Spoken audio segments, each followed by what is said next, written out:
Thesis: a problem is intentionally created. March 2006. From Scribd website. Spanish version. Did you know that all the world's most ancient monuments line up with the star systems Orion, Leo, and Draco? Giza. The Egyptian pyramids are in the exact shape of the Orion constellation. Luminance reflected in the size of each pyramid, the central, once hidden and secret, shafts of the Great Pyramid all point to Orion, Sirius, Draco, Leo. You might think that the Sphinx is only 6,000 some odd years old, but it's not. Scientists now know that it's about 12,500 years old according to the physical wear of the rocks themselves from thousands of years of heavy rainfall weathering. Studies by John Anthony West and Professor Robert Schoch, Boston University. For the last few thousands of years, Egypt has been DRY. So how did the rocks become so heavily weathered by rainwater? Not wind erosion. If you go back to 10,500 BC, you have your answers. If you follow the precession of the Earth, the slow wobble of the Earth over thousands of years around the North Star, you will notice that the Sphinx points right to the constellation Leo on the spring equinox of every year back around 12,500 years ago, 10,500 BC. These ancient sites have been rebuilt many times, following the ancient blueprint of the original creators of these monuments, so they are very ancient indeed. They call it ancient. I don't see nothing ancient as 12,000 over 500 years or 10,500 BC. I don't see it as so ancient. Ancient is something that goes back to 50,000 years ago minimum to 100,000 years ago, and not 20,000, 10,000. This one is modern, considered modern, and it's just like it has been yesterday, so I don't consider it modern or ancient at all. It's not ancient. Given the history of the earth, this is not ancient, this is very modern. Indeed. Today the Sphinx currently points to Taurus, the bull, every spring equinox. So why is the Sphinx not a bull? Because it was most likely built in 10,500 BC, not 4,000 to 6,000 years ago. Angkor.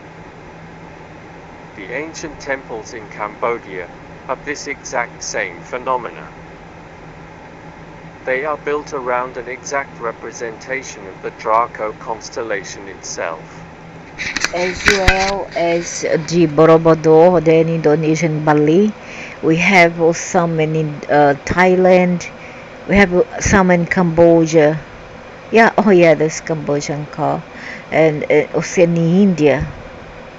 Okay, they are all reptilians monument, and they are old, but I wouldn't say they are ancient, but they are quite well used, I would say, but not quite old, not very old. Itself, star for star, an exact representation of the heavens done with a precision that no human on Earth today with all the technology we have can duplicate. And the temples all point to this same constellation, Draco the Dragon, on the equinoxes of about 12,500 years ago, when they were first built. How many times have these ancient temples been rebuilt in order to maintain the message for humanity which we are still uncovering? There is an underwater ancient monument in Japan which also links to this chain of 10,500 BC. And as we shall soon see, so will the recent discovery of the ancient pyramids off the coast of Cuba. Orion, Sirius, Leo, and Draco, the dragon, the cornerstones, cornerstars, of the ancient world on Earth in 10,500 BC. No matter where you might look in the ancient world, you will come across this same strange coincidence. If you are still of the thinking that it was Roswell where the first contact was made, that's what I call media think. It's easier to believe that Project Blue Book and other military science projects have only had ET contact recently and are just covering that up in the last 50 or so years, which is clearly not the case. ET contact goes way back into the ancient world. That's a mightily long time. How did I end up on this strange site? Do you believe in coincidence? I don't, but I do experience synchronicity constantly. I know you are here for a reason. Whether you came here by my handing you a card with this URL on it, or whether you happened to find me on your own, or whether a friend directed you here, or if you heard me on a recent radio interview, this path is yours alone to accept truth or pretend that this cannot possibly be real. Denial is not just a river on the Giza Plateau, however. By whatever means you ended up here on my page, it would be out of fear of the unknown that you would turn back now. Please, friend, do not be afraid of what you find here. It's just information. Follow your own reality and research to discover truth, but you will find out eventually that I am correct anyway. I get emails all the time from those who once mocked me years ago, and they attempt to say they are so very sorry for such offenses against my name and research. However, what's past has already been done. I mean you no harm, only to share with you as you rediscover yourself as I have rediscovered my own self. Please let me explain what I mean. Welcome to the outermost edge of the Matrix. The age that you are living in right now is the time that the ancient Mayans, Aztecs, Shaman, and many other ancient cultures spoke of, 1987 to 2012 AD, the harmonic convergence. The end of time, as we know it. This was taught to the humans in that time by a plumed serpent, reptilian entity named Quetzalcoatl. One form of reptilian species has been evolving right alongside the human race since recorded history, and they have been interbreeding with us on regular intervals ever since time began for the human race. What would be their motivation for this behavior? Curiosity? Or perhaps a certain dependency on keeping humans as captives for some yet misunderstood purpose? We shall see as we unravel this secret tale and expose it to the light of truth. A segment of the Dead Sea Scrolls from the Testament of Amram. I saw watchers in my vision. Two beings were fighting over me, saying, and holding a great contest over me. And me too. In 2020, they also were I mean, not they, but except the white dragon, the albino dragon, the others were, actually saw the black shadow ones fighting over me, saying that I should make a stand and I choose a side. And I didn't know what is going on, and I didn't want to take any side because I don't want to be pushed around. I don't want things to force me. So I didn't take any stand. I was still neutral. and he was pointing to the great white dragon, and saying that he's no good, he's not right for you. And meanwhile, the white dragon, all he did was looking at me peacefully. He didn't utter a word because he didn't want to fight, whereas this black being want to fight. Okay, so also this happened to me in August 2021 or 2020 during the pandemics. Over me. I asked them, "Who are you, that you are thus empowered over me?" They answered me, "We have been empowered and rule over all mankind." They said to me, "Which of us do you choose to rule you?" I raised my eyes and looked. One of them was terrifying in his appearance, like a serpent, his cloak many-colored yet very dark. And I looked again, and, in his appearance, his visage like a viper. It's all about DNA manipulation and spiritual vision. This encounter that Amram speaks of sounds like more of an interdimensional contact than a classic ET encounter. Since 1987, the vibratory rate, Earth's Schumann resonance frequency, of 7.83 Hz, has been on the rise after a very long period of stability, and it's heading for a multidimensional peak around 2012. 14 Hz peak. The Mayan calendar, with its most incredible accuracy, pinpoints 2012 as the end of a grand cycle of energy for humans and all life in this dimension. The veil lifts between our world and their world by 2012. Human DNA is evolving back into its original form against the will of those in power. Other eds who live amongst us right now are also mixing their DNA into our own to resist this shift in paradigm, as they fear losing control of humans in general. After living here as a human for so long, at times I understand their fears all too well. This planet is mid-shift right now.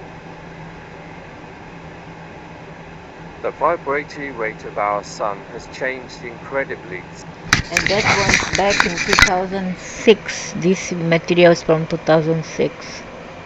So many things that have to happen during those times before 2022. Since 1991, its magnetic poles have flipped over, causing massive solar upheaval. Time is speeding up, and the battle for the human soul is on. This shift is completely natural and happens on a regular occurrence. Babies who are born with AIDS can now heal themselves of this disease with their new superimmune systems due to these extra DNA strands.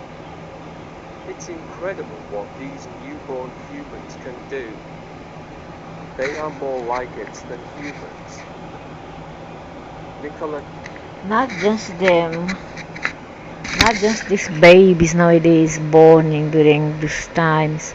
My granddaughter, were born in 2007. Yes, she's a bright kid, but she's not very special. But she is bright, okay? She is just like any other ordinary girl, and so are the other children born slightly before, and later, 2007.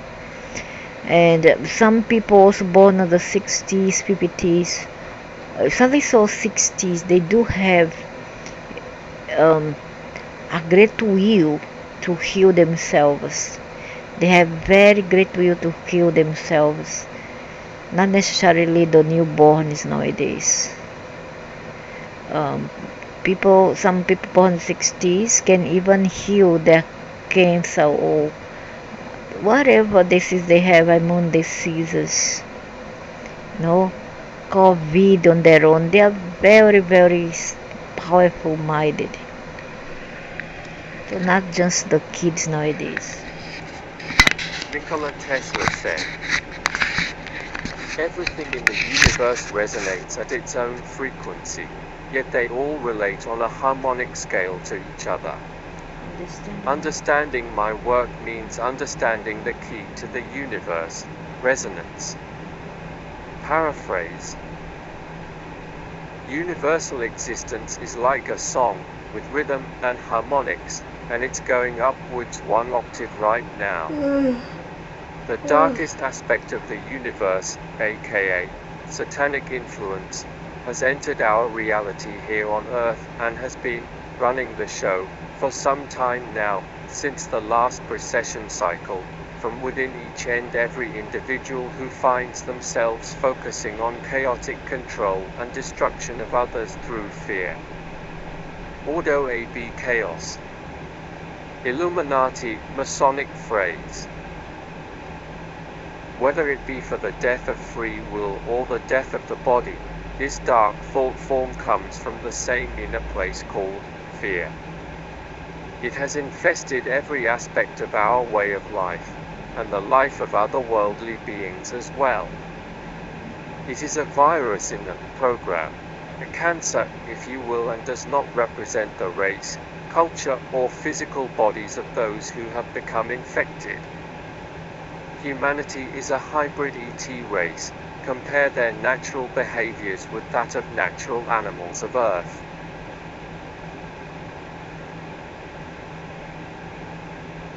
Who's behaving more like a cancer? The animals?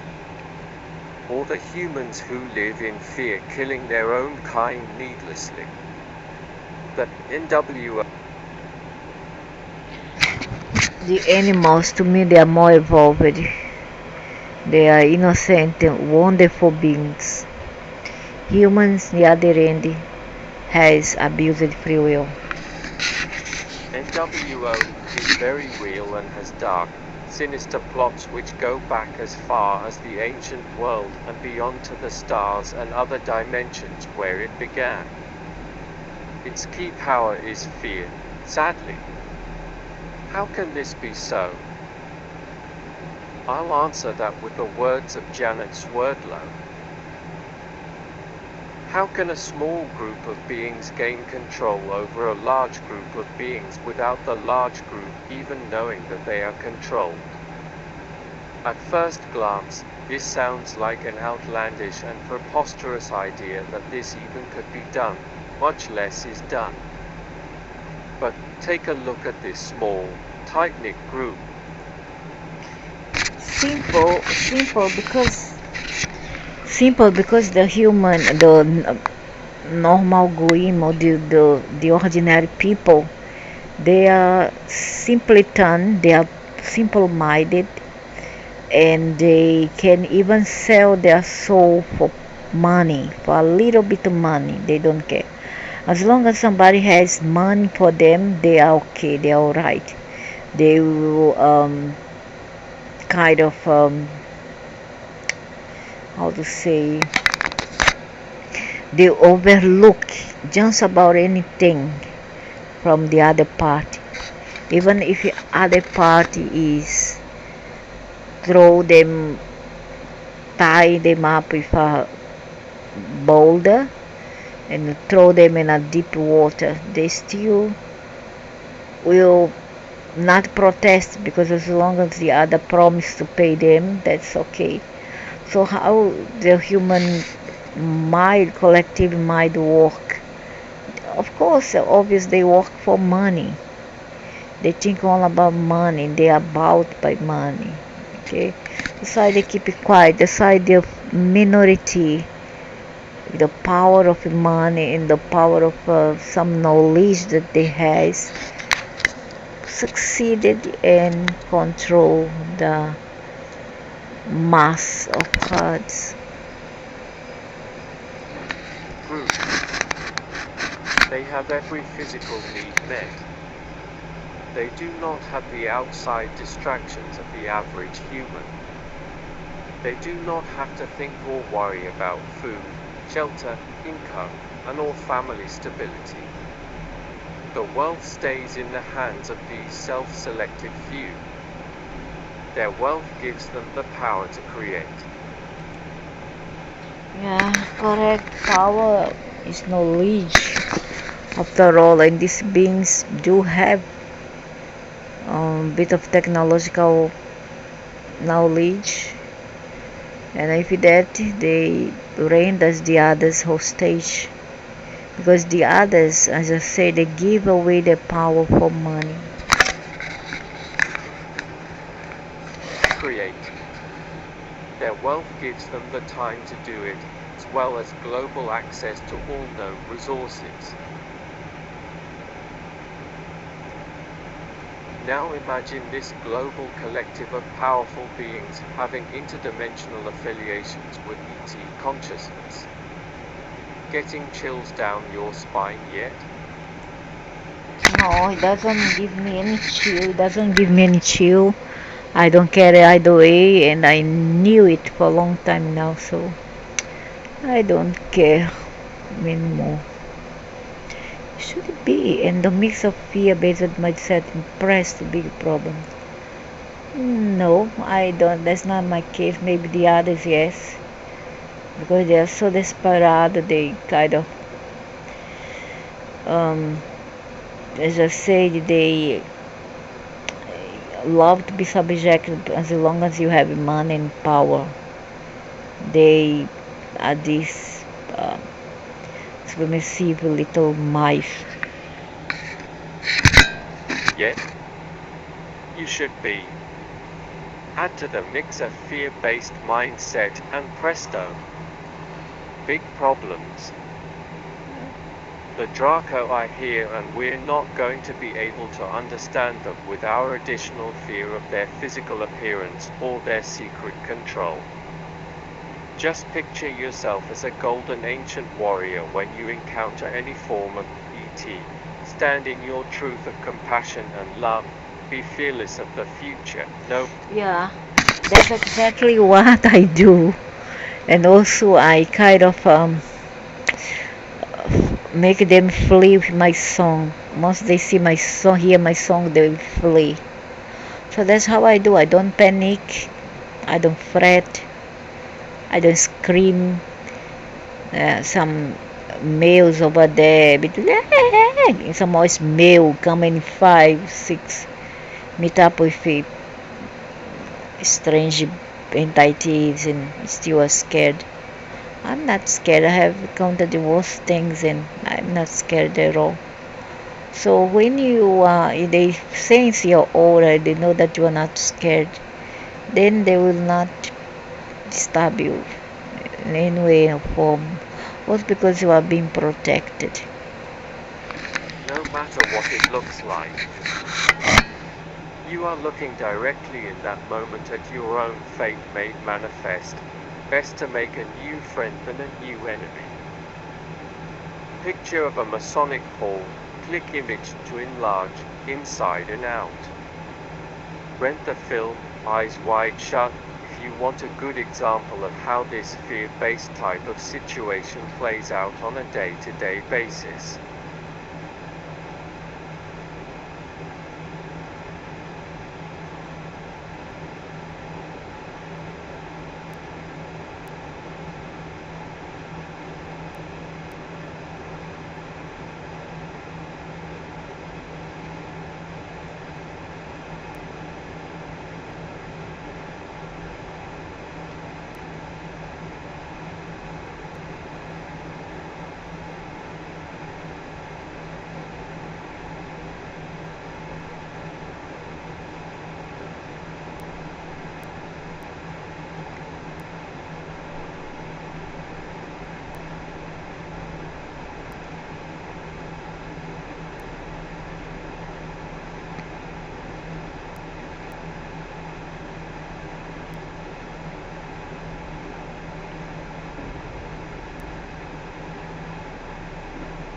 Thesis: a problem is intentionally created.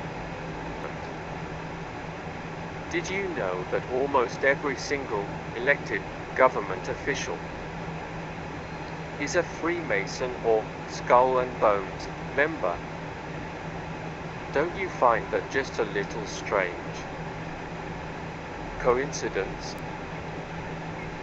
Did you also know that most of the US presidents are related to TWO single ancient royal bloodlines? Meaning that they might seem to have different last names, but every single time it's the person with the most royal genes who gets elected. Think about it. Elections are a scam. Just look at GW Bush. If it were actually possible to vote out secret society members, it would be illegal to do so. This is not just a situation which operates in the USA, it's happening in every country. They are lying to us and we just sit back and eat it up as we watch the TV pumping our minds with a fake reality. Dare you to try to run for president and see what happens.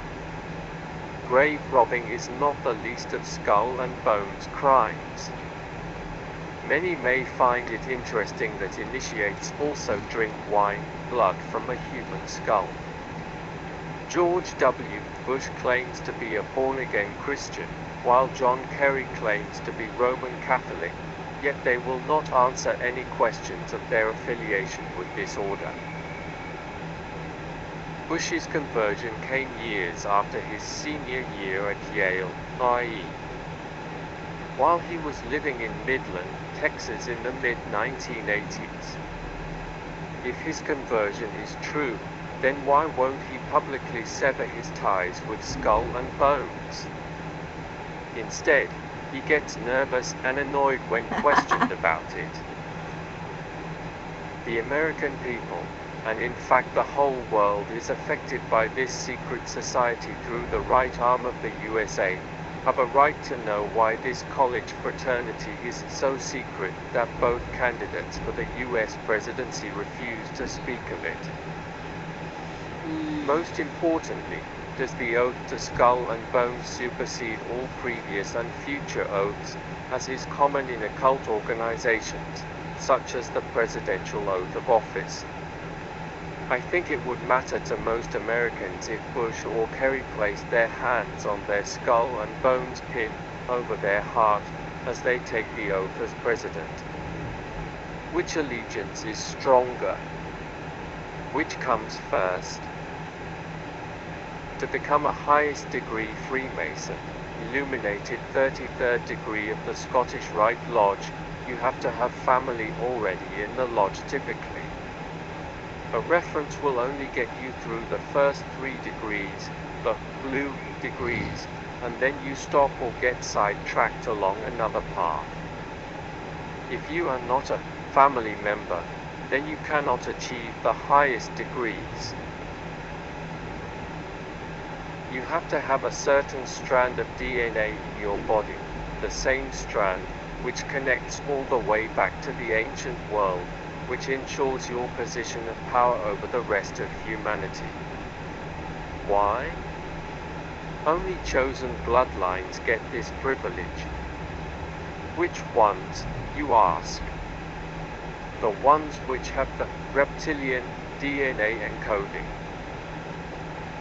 Dragon bloodlines, also known as the Anunnaki in the Sumerian texts. This is their duty on the earth, to manage humanity until the return of their gods from other star systems or dimensions. Their bloodlines go beyond Atlantis and ancient Egypt back in time to whole other worlds. How to control anyone at any time. This is how directed mind media control is managed. The Hegelian dialectic is a technique commonly used to bring about a desired result. It is a 3-step process as follows. Antithesis, opposition to the problem, is created. Synthesis, the desired result is brought in as a solution. An example of this was in Germany when Adolf Hitler wanted to pass anti-terrorist legislation.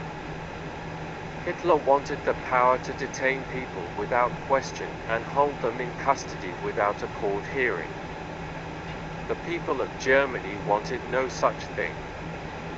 So Hitler had the Reichstag building burned to the ground. He then blamed terrorists for this terrible crime. The media portrayed the event as a danger to society and people's welfare. The people demanded something be done, so Hitler introduced his new anti-terrorist legislation with the people's consent. I hope this method sounds familiar to you because it is used in all aspects and at all levels of society.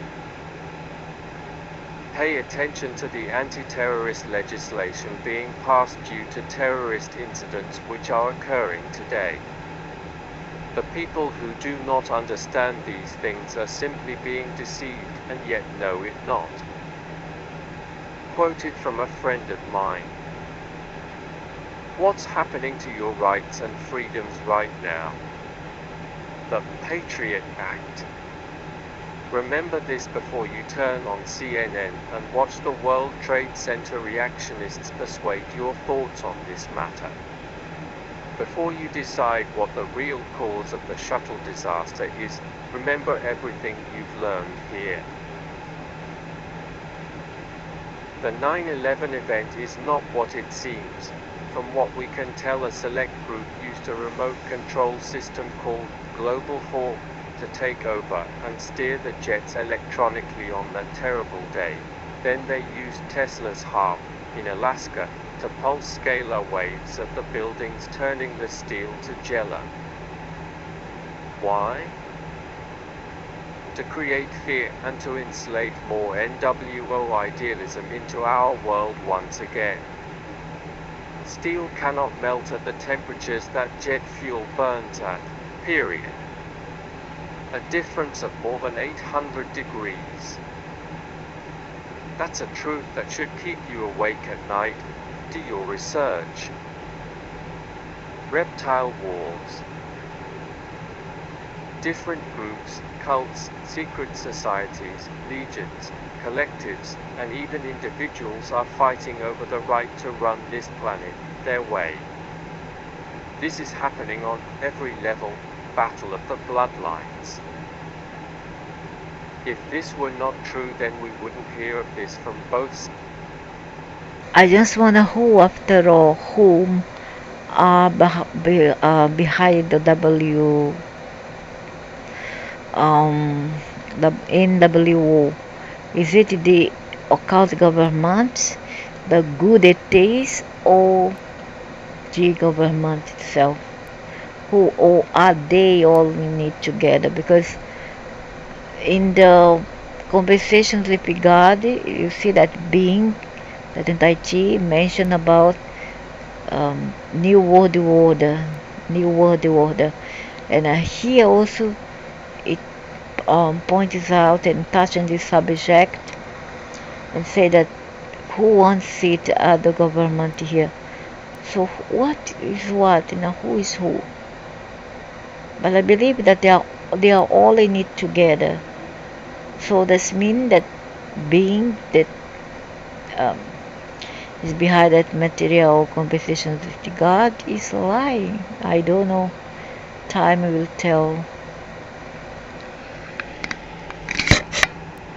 Sides in their attempt to expose the other side as evil. The Draco races which run one nation are against the Draco bloodlines of another nation, and so on, and so on. There's never a good reason for war.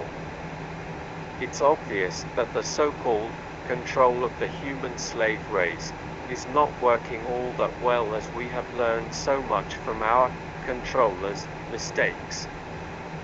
I truly wish things could be different. If all of them who is fighting, if all of them who is fighting for us are of the same species, Then that speakable looms about them. There's only them out there, as I have said earlier. I suspect that there were only them, but what they have is different factions, just as the human does. Human do have many factions, and these beings also do have many factions as well. So here we are, just fighting for us at Dracos. Amazing. Different. Only when all species decide to come together and make peace will there be true peace on this planet. There is no other way. If humans and reptoids continue to ignore this fact, both races will possibly die out during this shift in interdimensional frequency. Now is the time to realize that we are all ONE relation and not aliens to No, yes, we are all born from the same tree. However, not everybody is going to die because there's no such thing as extinction. Even the paleontological animals did not die, but were transported and stored in another parallel fourth dimension world. They haven't been totally wiped out from the earth.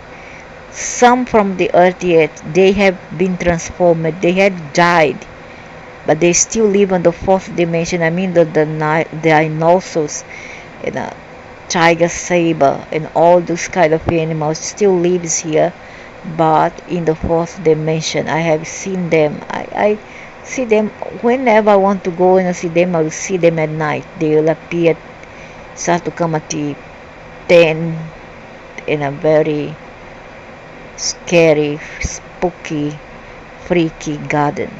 Nobody there, only I and these creatures. Thus, they did not, uh, they are not extincted. They are still living, but in another form. Okay, another kind of material, molecular material, more flimsy and fine, but can be seen through a camera lens.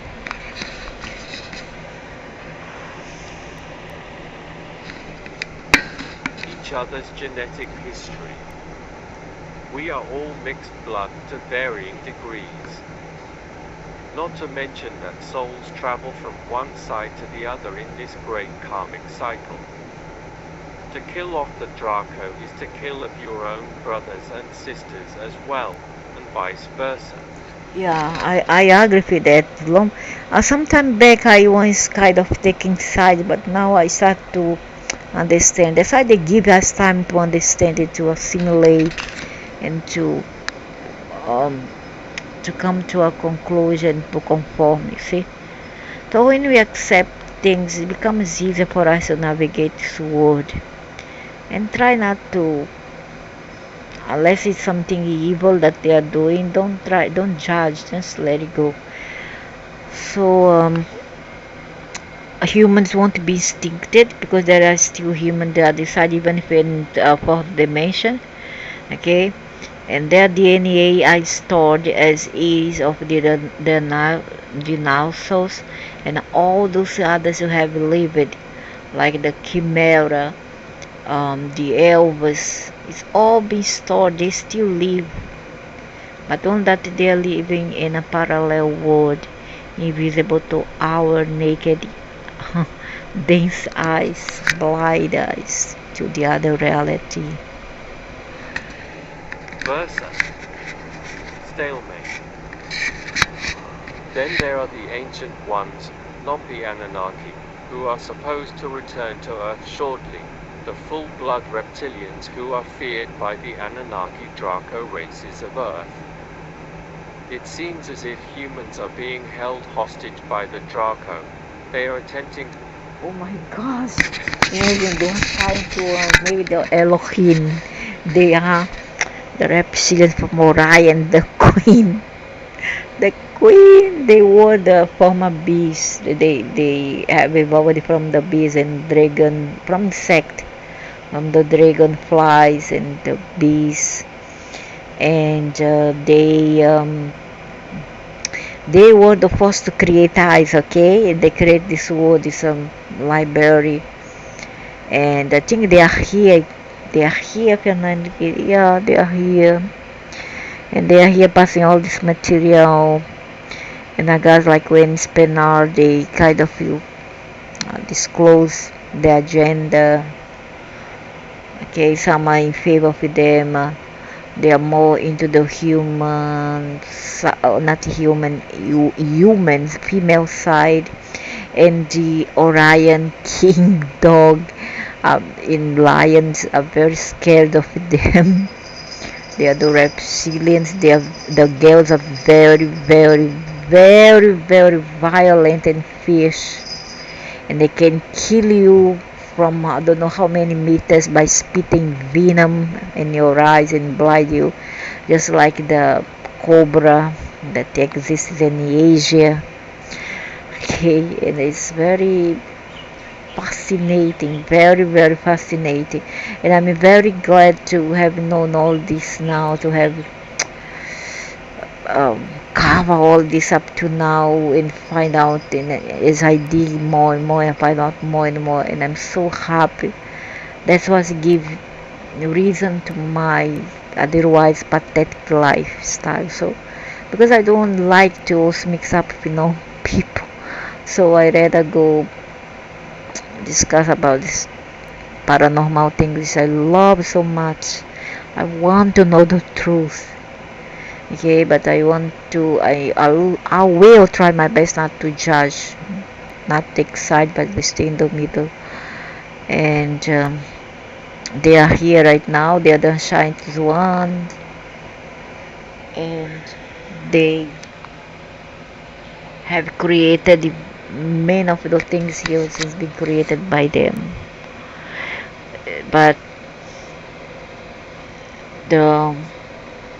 they have always been in war with each other. Sirius, dogs, and the reptilians, Orions, also known as Iridu.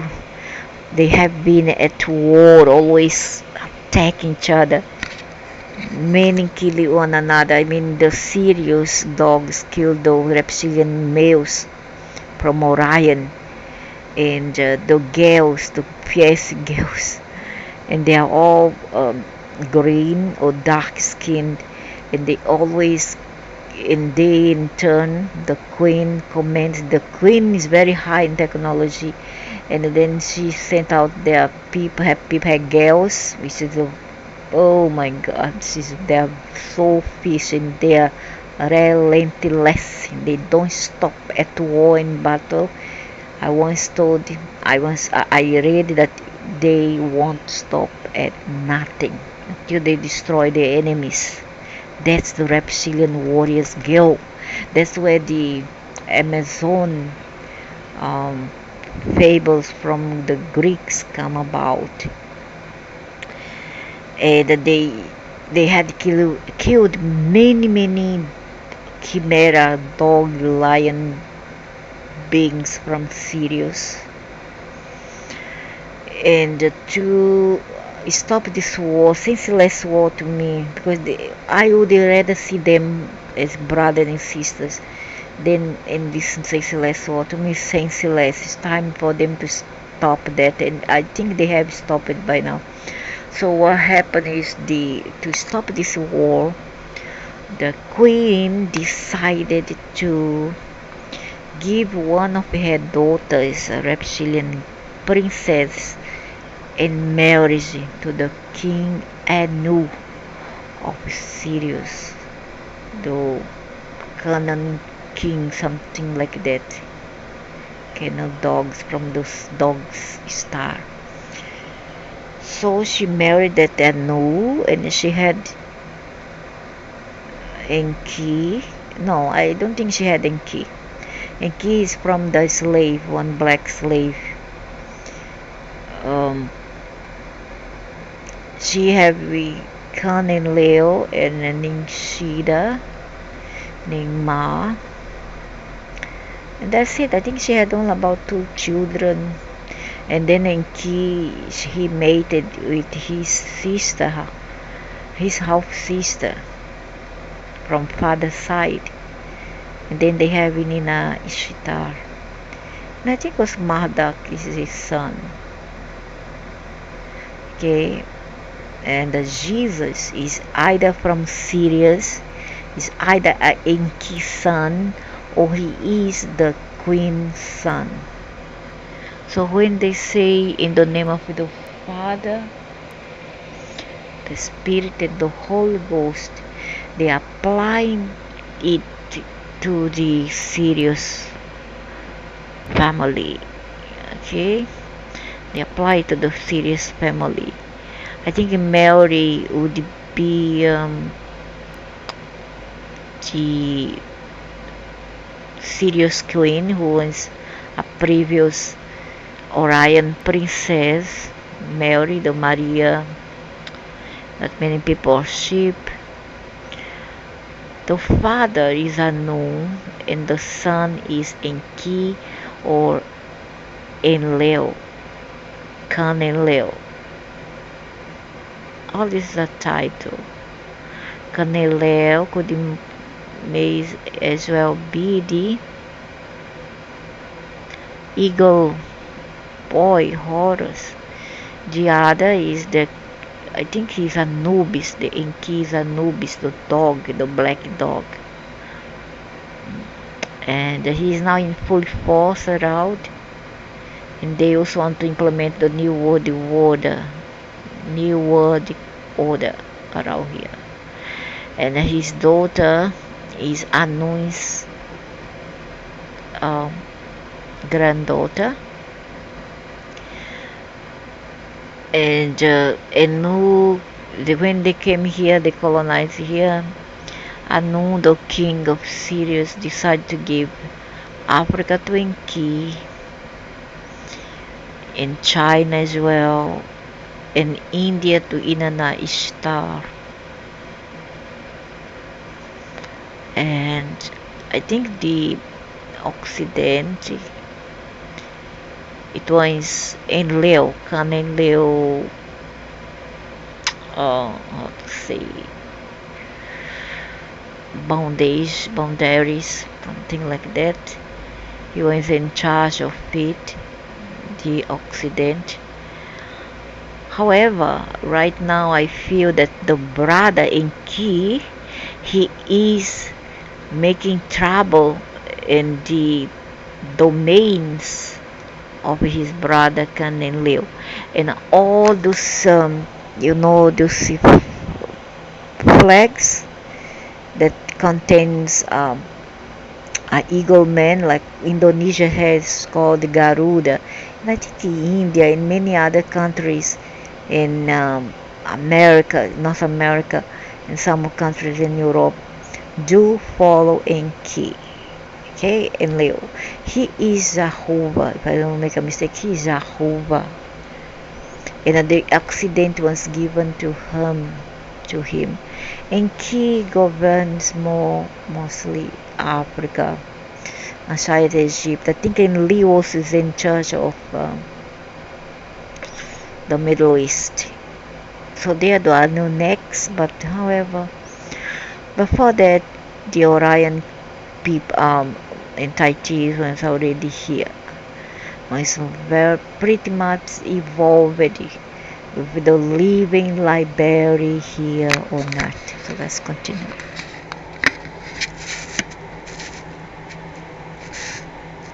Attempting to stop all open contact with the positivists who have already arrived on Earth and are here to help humanity.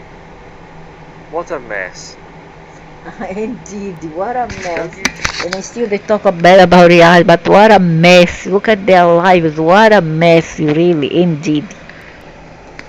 Don't you just love all this unnecessary fight? No, I don't love at all. Just love all. I want peace, enough of fighting. I don't want to fight no more. It's time to let it go. All this unnecessary fighting? The following quote comes from a reptilian soul contact of mine who lives as a human on Earth presently as well. This message is so crucial for you to understand in your quest for a balanced truth. There are more than one race of reptilians involved in this war on Earth. Don't be fooled by single-mindedness. So there's a many cast of reptilian here making war, and this war also involves what you have Cold War, like in Russia, that you have been in Middle East, Iran, etc., and almost all over. And they are involved. Several factions of them are involved, as well as the Zeta Reticularis. Sumerian texts. The Zeta Reticularis were the one behind the Hitler resolution to kill only white people. He genocide the only white.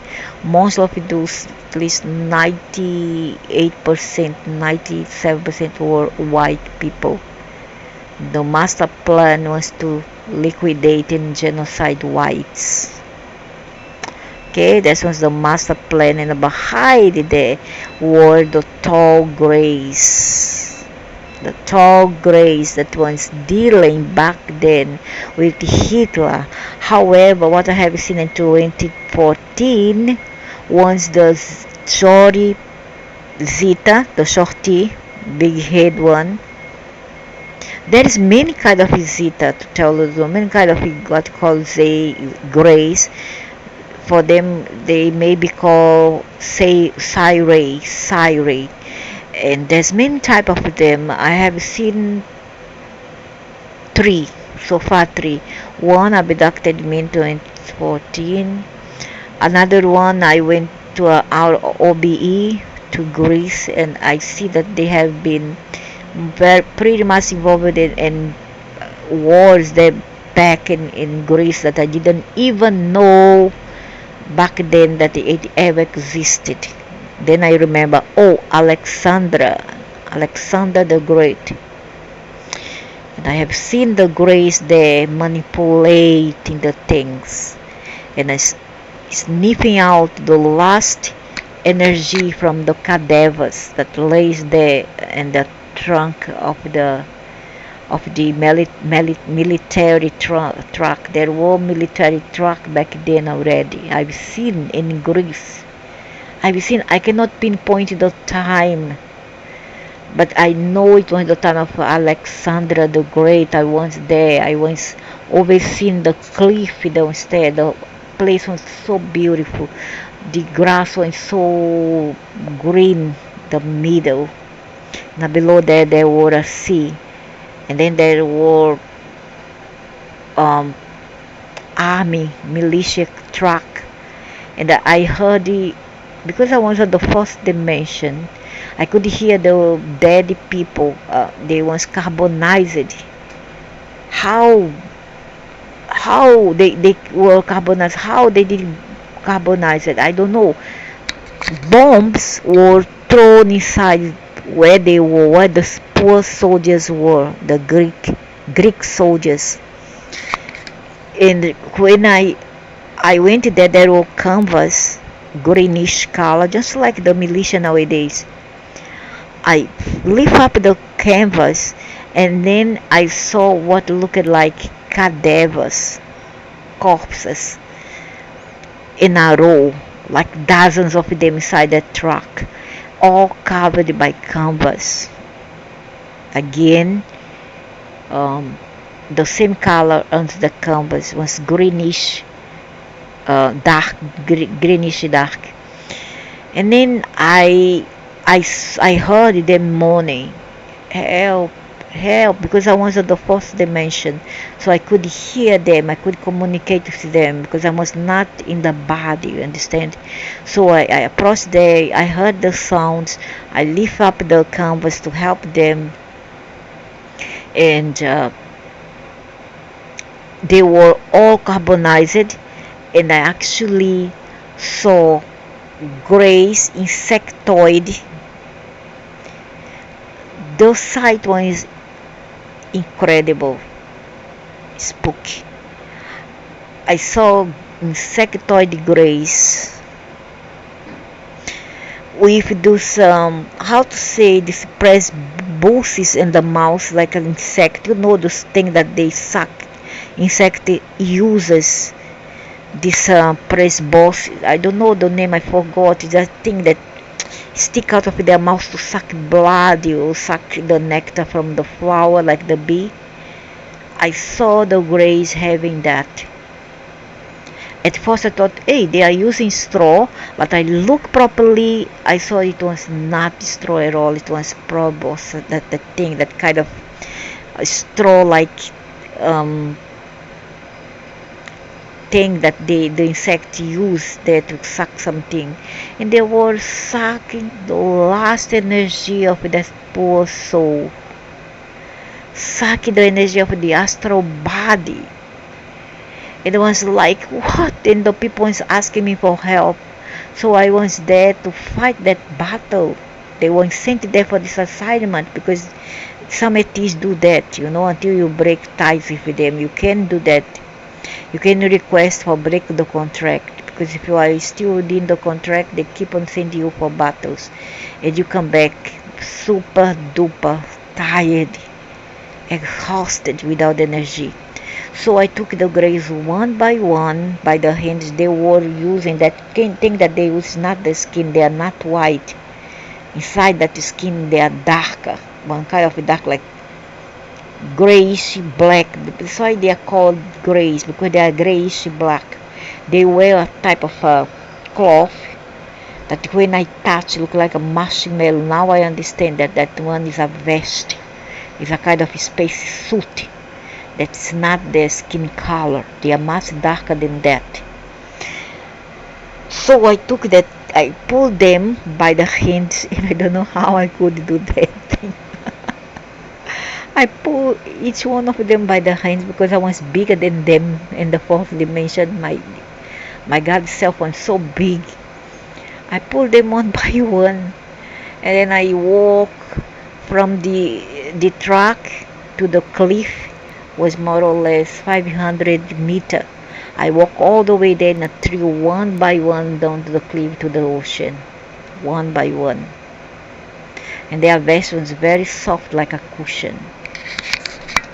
So that was an amazing experience. After that, I was tired of these battles, OBE battles. I request them to stop and I break contract with them. Who helped me with that one is David Ibasi. Let's continue.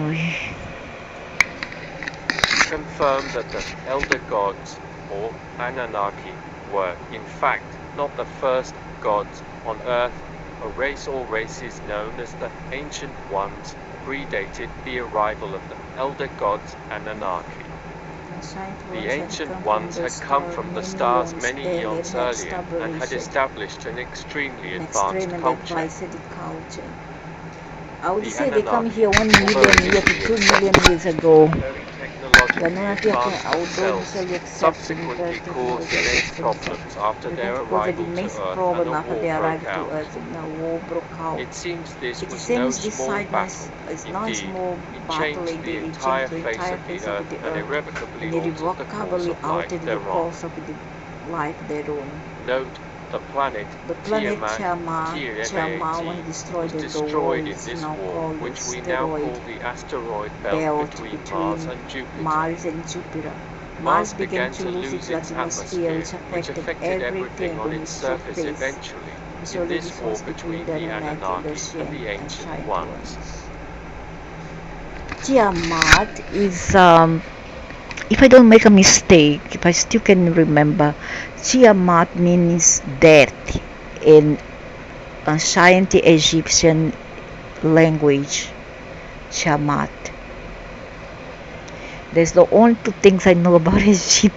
I knew the word, but I forgot. Mao means cat. It's the same word as the Chinese speak, Mao, because the Chinese also come from ancient Egypt. Before China, Korea, or Japan was other species of human over there. Chinese was down there near Egypt. It's almost the same place. Okay, down to Mongolia to ancient Egypt. The Chinese were there. That's why their language is almost, not say almost the same, but certain vocabulary is almost the same. So the cat's called Mao, which in the Portuguese language mean bad. Mao mean mal in the Latin mean mal, which mean evil one. So of course cat's not evil, not for me to.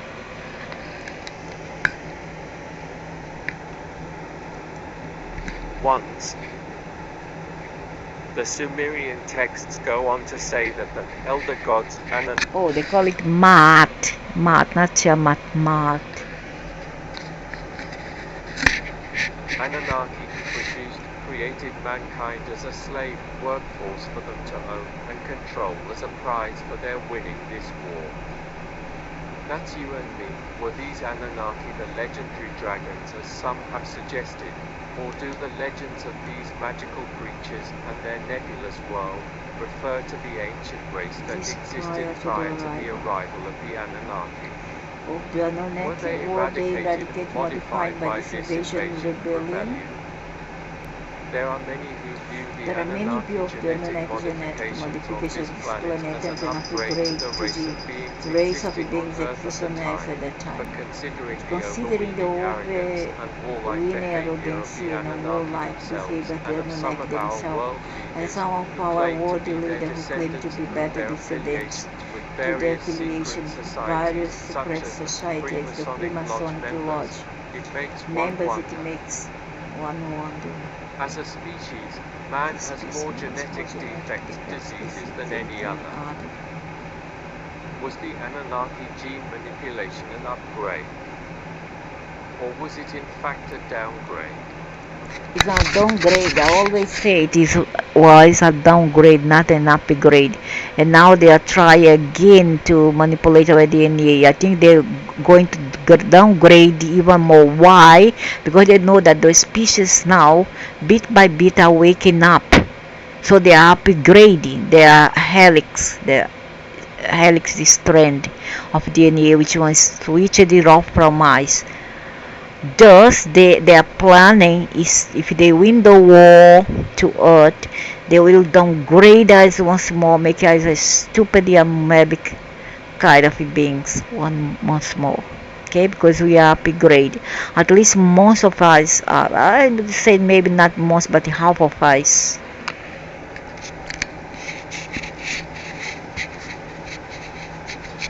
Downgrade? Strangely, clearly states in the Sumerian text that the genes of the commander of the army of the Ancient Ones combined with Anunnaki genes were used to create man. Sounds like evidence for the true story behind the fall from paradise in the Bible. It may be seen as odd that the Anunnaki would combine their own genes with that of their ancient enemy. However, it seems that they viewed this as some type of punishment or binding of the spirit of the ancient. No, what happened here is the following. What they did, they came here, they find these species that were a bit different and that make part of the Orion system. Okay, belong to the, not say belong, but made part of the queen. So what they did, they tried to exterminate all those already found in here to create yet another being. Okay, taken from some kind of Homo sapiens that was around here already when they first came. So they try to destroy the Namlu, and which had the red hair, it was the red-headed people, and they bring in another one. Okay, they transform that being, and they infiltrate through sex. I would say through sex, okay, through mating with humans. That's why the Bible talk about angels mating with the daughters of man. But it was not like this, and Enki also have made sex with a black lady in Africa. The first hybrid was not white as they say, but dark skinned. Okay? Called Adapa. Adapa went, they put on a helmet on Adapa. Adapa was bearded now. Put a helmet on Adapa. Place him inside a spacecraft, take him all the way to Nibiru. Going there, he presented him to Anu. He introduced him to Anu, his father. And upon arriving there, in Leo, who is Hajahuba, he refused to bow down to Adapa. Say that this Enki had shamed the Anunnaks, and that he had created a beast, and that he refused to bow down to that mankind. That's why in some religions texts, they would say just that Iblis refused to bow before Adam. Iblis is the devil, so they called Enlil the devil. So after that, Adapa came down to earth. His sister was Titi, and his sister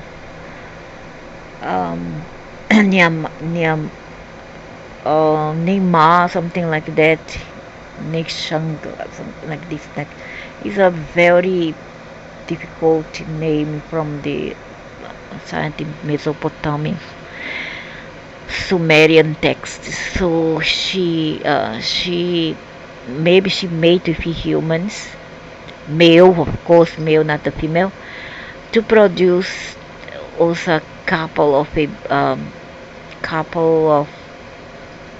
hybrids, named Adamu and Eve.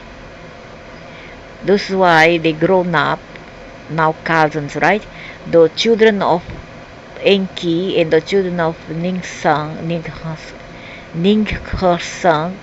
were what? Cousins. And when Adapa grew up, he met Eve, who was his cousin, never ever the sister. Cousins. They made.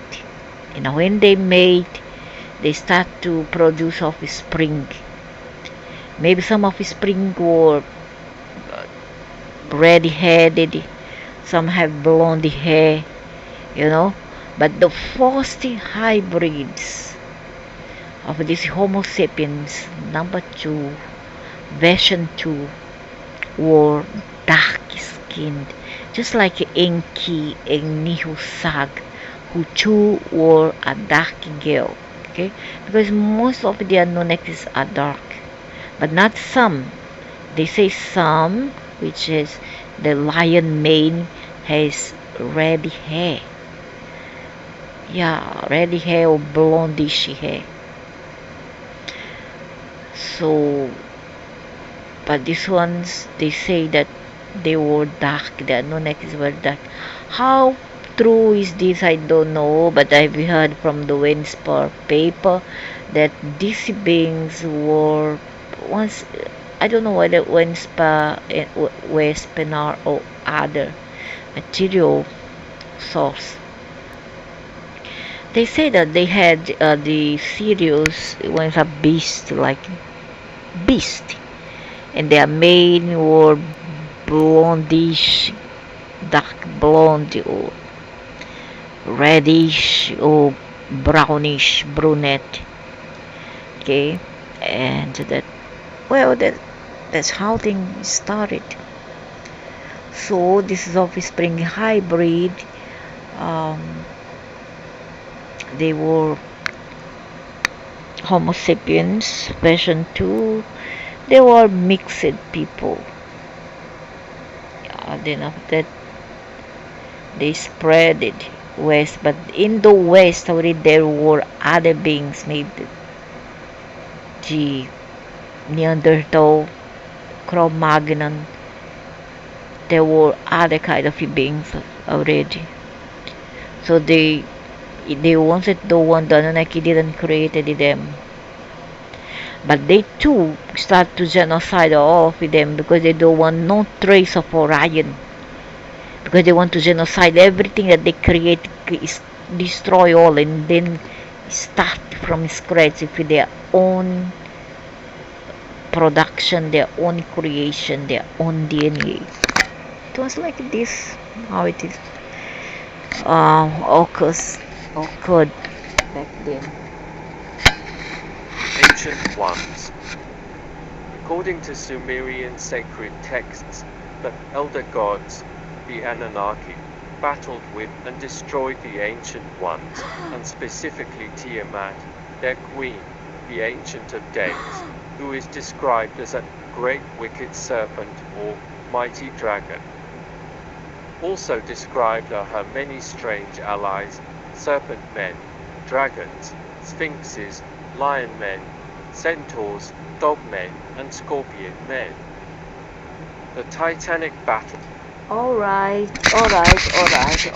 So you painted the queen as a beast, isn't that horrible, great wicked serpent? However, you need to remember one thing, that before the Anunnakis came over, they already found their own the Queen Library here, living library. It was the Pangaea time, the Pangi, where the world were the only one who didn't have this division. Africa, we didn't have what we know as Europe or Australasia or Americas. There's no such thing. Whole wild world was a single continent, and it was in this time that they start to create all these things that they show here: werewolf, chimera, sphinxes, Bigfoot, Doyanti, lion man, centaurs, dog, werewolves, and scorpion man, and scorpion woman, and also the spider scorpio girl. Jews, it were already here, you see. It were already here, and they are still around. They are still around. They are not. Some of them have gone, some not. But some is another part of the world. In each continent there's some centaurs, in another continent there's werewolves. Some have the beast, like you know that beast from the Bell in the Beast, Beauty and the Beast. That one exists. That is real. That's the real one. He's from Sirius, and they are still around here. That's a true story, you know. So before they came here, there were already all these. So who are they to judge? Who are you to judge the queen? Battle raged for 10 years or more, laying waste to the earth and its inhabitants. The Anunnaki eventually won the battle, and they divided up parts of the earth between them. It is only after this that humankind was created as a slave race.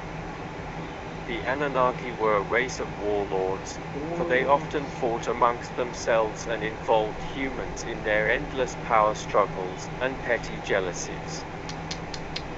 And it says, Note, jealousy is a dead giveaway. As for the obvious differences between the different reptoid races, it has been said that the myths of centaurs, satyrs, unicorns, dragons, elves, etc. were the results of early genetic experiments of the Anunnaki, but the Sumerian texts state that creatures and monsters were allies of Tiamat. Were the original dragons, elves, fairer folk, in fact, the ancient ones spoken of in the texts? They were from Pangaea or Pangi. Did the Anunnaki destroy a civilization, the mythical land before time, before common report? Yeah, the Peter Pan land, never-ending story. That one depicts a lot of the truth.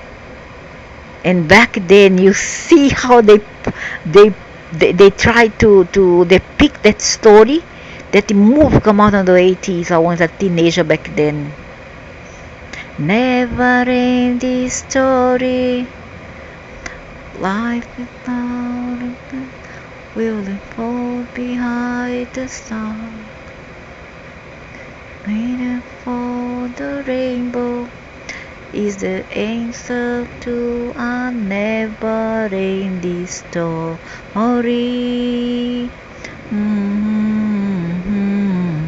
In that story, they were the dragons, white dragons, were against the wolves, the black wolves, which depicts Enki.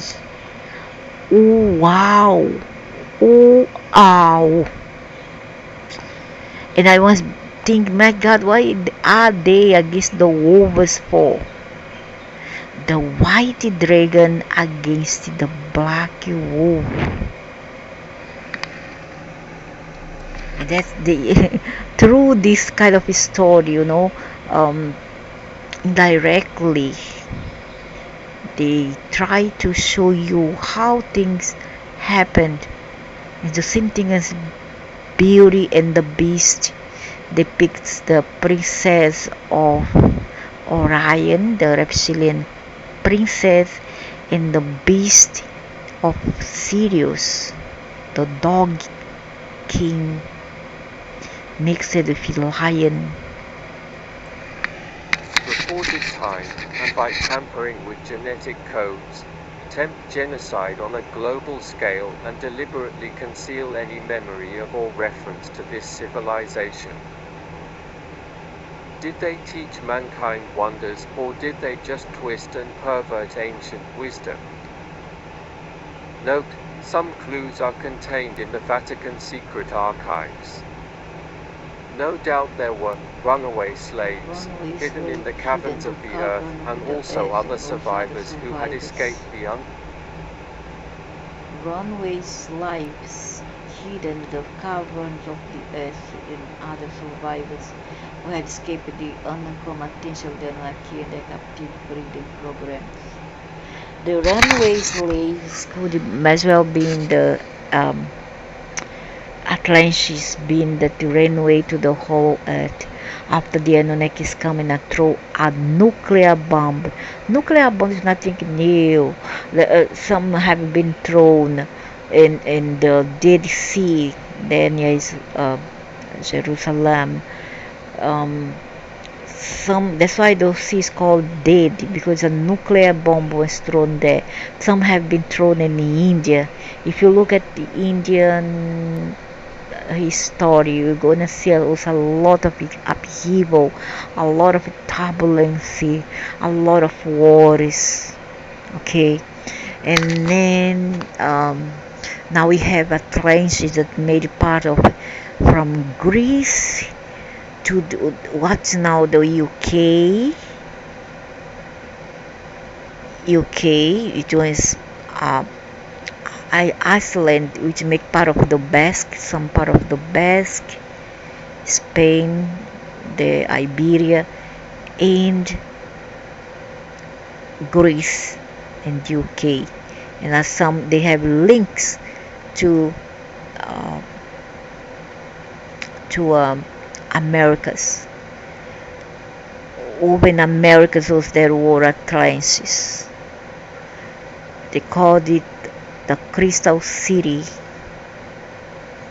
There were a lot of shamans stuff there. They have very high telepathic power, high technology, very advanced developed societies. But the jealousy, the anger of the Anunnaks, who now comes from the east, they bring it destruction to the Americas and the Atlantis in Europe, and they threw a bomb there, nuclear bomb. Then it took over 200,000 years for the dust from the nuclear bomb to settle down and for life to regrow again. Why did they do that? Because they want to destroy the queens living Liberia. They want to destroy the queens living Liberia. The Pleiadians also make part of this Orion Empire. And many of these people, now humanoid, had been genocided. The one that escaped have fled down to the hollow earth, and then they asked to put down in their holy text that it was the fallen angels, actually was one of the primordial beings found on earth before even they came and set foot here.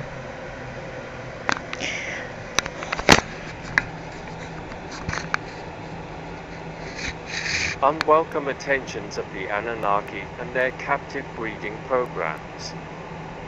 The texts tell us that there were renegade Anunnaki as well, and it's speculated that Enki himself may have returned to the underworld. From these came the myths of Hollow Earth, Shambhala, Agartha.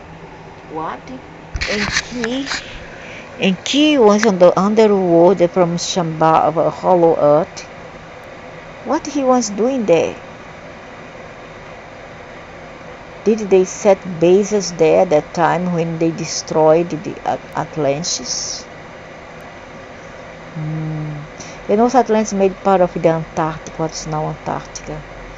So there's many things buried there in that sea of Antarctica Sea. Also the Great Lake of Russian, where else? In the Caribbeans, my God. Canada, over there, that ocean, it hides a lot of secret. Want to try the luck and it's courageous enough to go there to the bottom of the ocean. You're gonna see a lot of really ancient artifacts that dates back to more or less 200,000 years or more over there. And also the Mariana Trenches. Oh my God. That one is a way, is a portal to the hollow earth. Don't play in there, you may get into trouble. You may not come back alive. And also there are Crystal City buried in the Central Americas. They're from Caribbean to the other party there of Central Americas to Costa Rica. Okay, and up down to Canada, down to the Amazon. The Amazon is the pyramids. There's a lost city. There's much I can say, a lost city of Atlantis. But you cannot, I would advise you not to go there because it is well protected. Yeah, you can destroy, go ahead and look, but you cannot go beyond those caverns. The channel is a kind of a network of caves in there. I'm not gonna say where exactly is the point, but I know it's in South America. Lake Titicaca in Peru also keeps a lot of secret there, as well as Machu Picchu. and Lake Titicaca. And that's, I don't know where the part is there in United States, USA. There is a place there where the water is so beautiful, the nature is amazing, where there's a lot of crystal, colorful like pebble over there. Also, there's a point there, Mount Shasta. Many party there, California, New Mexico, you name it. All down to South America, there has been a great civilization flourishing there. And some of us here made part of that world. We were the children of one. And that's why we remember. Okay, we remember. And that's why these forces, opposite forces, they try to take our eyes away from this remembrance. They shift the eyes to the other continents because they don't want us to remember 501 million years ago, 500,000 years in the making, when we were there. So let's continue.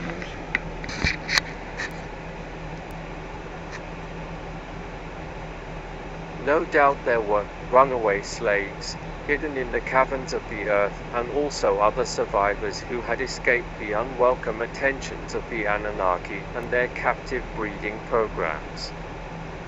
The texts tell us that there were renegade Anunnaki as well, and it's speculated that Enki himself may have returned to the underworld. From these came the myths of Hollow Earth, Shambhala, Agartha, and legends of great treasures and mines guarded by the gnomes. Elves and others may have taken refuge in the mountains and forests and desolate places, giving rise to their own myths. Yeah, also have seen them, and they are in Florida, especially so in Europe. In Canada, there's no much. Canada is more Yeti, the Bigfoot, and other creatures. They're very terrifying ones, over 7 foot tall. In Asia, there's this dinosaur-like creatures or the beasts, and the lion also I've seen, and also have seen the dogs. I don't know if the werewolves or what, but he came with this man who was from Syria. He's a Sananda. He always is surrounded by a black guy and the elves. Not the werewolves, the dogs, dog men, not the elves, dog. The elves became the elementals created by the Orion Empire, and they inhabit caverns or underneath the ground. You cannot see them. If you want to take them, you couldn't, because they are multi-dimensional. They can disappear will, so you cannot access them. Okay. Also, I have seen them, the same elves with Sananda and a woman. This woman have fair skin, and she have a very dark jetty hair, very straight and black. She is slim and more or less 5'9" around this range, 1 meter 60, 70, slim, and she's always in the company of Sananda and also some dogs. These dogs look just like any human here. They are not elves. They inhabit places like anywhere, but the ocean, wherever there's cave or rocks in the ocean, they are there. And they don't get wet. Why? Because they are in the fourth dimension. They cannot get wet, even if they wanted it to. As the world came more and more under the influence of the Anunnaki, many of these too may have fled below the surface. It is well documented that there are vast networks of tunnels and huge caverns beneath the earth, some caused by volcanic activity, Exactly. some artificial in origin. Note, many military bases connect with these deep inner world systems. Wow. Many strange cults sprang from these stories, many of which persist to this very day, which in itself has caused much mischief. It appears these elder gods, Anunnaki, were terrified of the ancient ones and dreaded their foretold return, fearing that they would reclaim the earth and take revenge on them. What? Also, they have meeting. They, Luciferian and Key, and others have meeting every Friday in the morning with certain people out here. Okay, certain people. I'm not saying it's not the common people. And over there, they go to the 34th dimension, and there's a lot of it happening over there. A lot of it happening. I would say rendezvous of the most wicked, dirty type.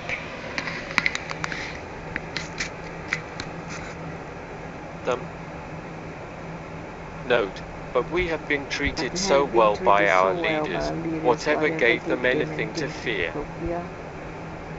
For this reason they devised many magical and other occult diverse means to prevent this from occurring. Note, also military projects such as HAARP, a global Tesla shield around the planet. After all, this would mean that the slave race that the Anunnaki had created, and who contained the genetic codes of the ancient ones, might awaken after global contact with the ancient ones and seek their freedom. One can see why this would cause the Anunnaki overlords to be terror-stricken, to lose their control over us, and would necessitate stringent control measures be imposed on humanity. Thus was born religion and other hierarchical structures of control, suppression, and subjugation. Note, science, paranormal organizations, and even New Age authors, and what of humans, the odd genetic consequence of all this meddling? Is this the reason why humanity seems to be suffering from collective post-traumatic stress disorder? As it says in the Sumerian texts, man is born of sadness, for he is of the blood of the ancient ones, but has the spirit of the elder gods breathed into him. And did not have nothing a being called Jesus said, this world is a valley of tears, and so did Muhammad. Yeah, it do rings a bell.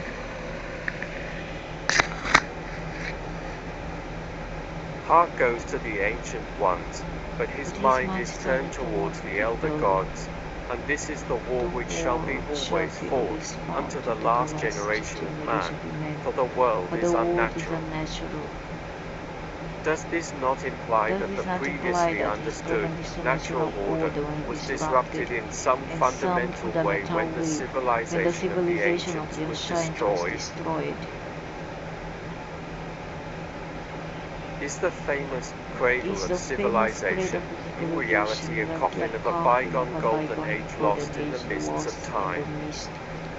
We are told that civilization abruptly emerged 6,000 to 8,000 years ago in ancient Sumer, now known as Iraq.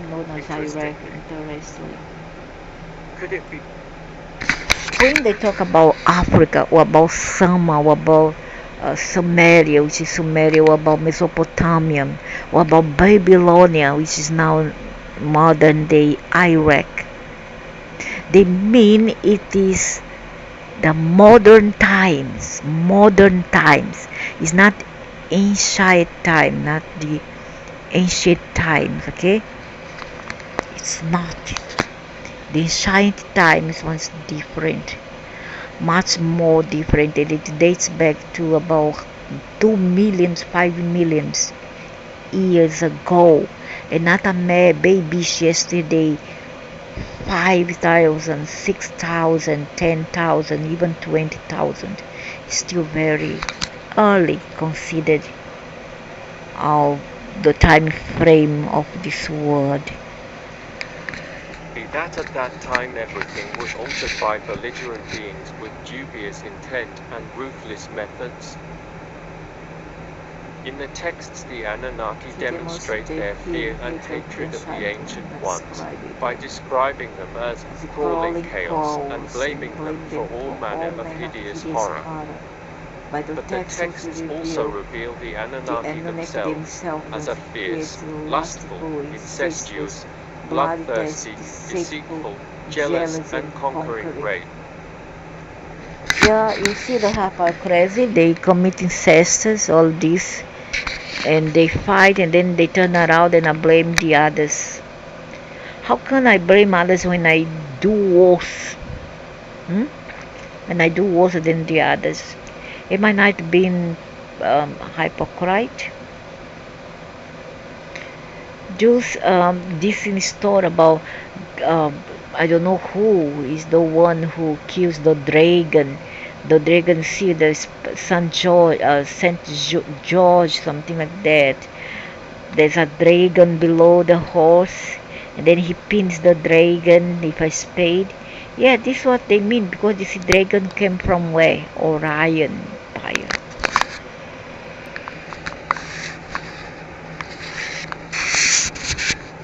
Race with a vested interest in keeping their creations ignorant about their true origins.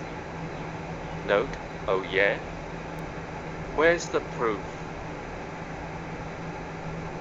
That being the case, we can speculate that the ways of the Ancient Ones were diametrically opposed to those of the Anunnaki. Were the Ancient Ones aware of and did they utilize chaos theory? Opposed to those of the Anunnaki were the Ancient Ones aware of and did utilize chaos theory, the fractal nature of consciousness. Theory and the fractal nature of consciousness in the creation of their forgotten world. And humanity, blissfully unaware of all this for the most part, still struggles on living the lies and bearing the terrible karmic burden of these unspeakable deeds. In conclusion, it is also written in the very same Sumerian texts. Know that Tiamat seeks ever to rise to the stars, and when the upper is united to the lower, then a new age will come of earth, and the serpent shall be made whole, and the waters will be as one. And then what I would say, I wanted to say something, I forgot, I lost my thought of line, my line of thought.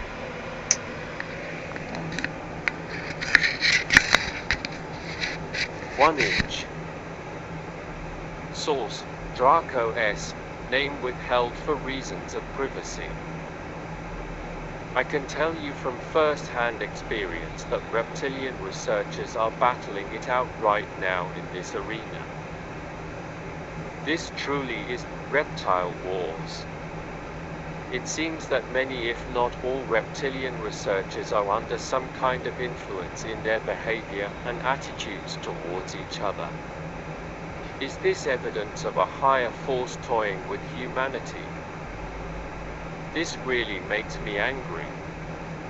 Why? Because nothing can be accomplished as long as there is this massive amount of infighting and personal slander going on, which means all this research is in vain and quite probably somewhat controlled. Unfortunately, I have been dragged right into the center of this mess due to my openness about my identity as a multidimensional being. I came here to make a difference for the positive. My motives are open for all to see. I act on peace, not warmongering. Warmongers don't preach peace. They blame others for their problems as the enemy to destroy. General frustrations with humanity from those who are awake are normal, but not to the point. Humanity from this whole is normal, but not to the Point where suggestions to kill off entire species are the suggested. So when they killed the purpose for them, the reason for them to kill the for my species to Earth wants to profess and to gain ownership to us. So wants to give the false perception that they were the first, the primordials, when they weren't. They just weren't. Answer. It's completely arrogant to suggest such a thing. Be aware that extreme amounts of trickery exist in this field, and many reptilian researchers will do their best to slander each other behind their backs. Before the fall of humanity, a whole other world was once here on Earth, long ago, which today would be completely unrecognizable. It used to be more like Star Wars back in the days of Atlantis, but that time is long gone, yet may soon return. One method was to rule for control of sex, money, and the physical pleasures and entertainment, pure indulgence. Sound familiar? CIA and the porn industry preying upon a sexually starved. No, there's something wrong here about Atlantis. Atlantis is not what you make it up to be. It was a developed, civilized society and empire. They did commerce. Yeah, they have high technology, but so what? If they combined wisdom with technology, because technology without wisdom is a catastrophe. And then wisdom without technology is primitiveness. So they have to combine both to integrate it into that society. And it was not what you all profess here. Definitely not. There has been a slander against Atlantis. It's all lie. I don't buy that. I'm sorry. Yeah, I feel like I have been there, and I don't buy it. Starved culture out of balance within itself. The other was to rule by spiritual enlightenment and higher understanding primarily.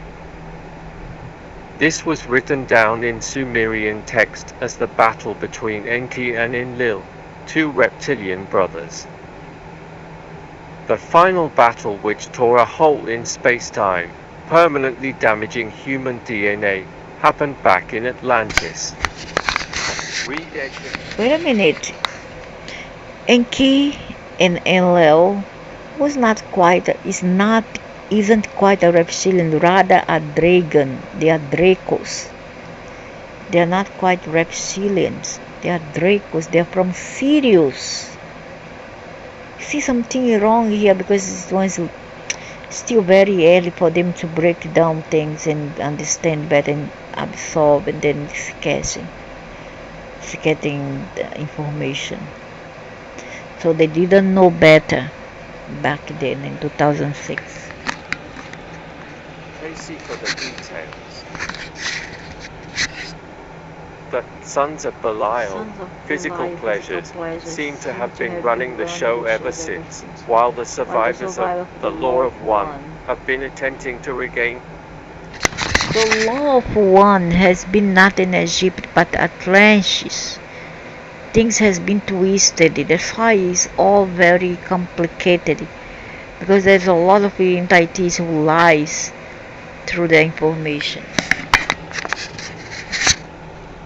Regain control by I calling call upon their upon the ET contacts for help this whole time. And And once once again, again, these laws the of laws of non-interference have non-interference gotten in the way of have gotten in assistance the for way of humanity. assistance to And here we humanity. are as a result. Here we are as a result. Many Yeah, indeed, I don't understand how they abdicate this no-interference rule. Why can't they interfere? Because they don't want, maybe they are so traumatized by wars in the past that they don't want it to repeat. So they don't want trouble because they don't want each other to know about each other. Who is giving up information to those species here? They don't want to disclose it. They don't want to appear because they are too afraid that there will be a bad repercussion, and so they won't show up. They are afraid. Okay, so that's why we have all these divergences.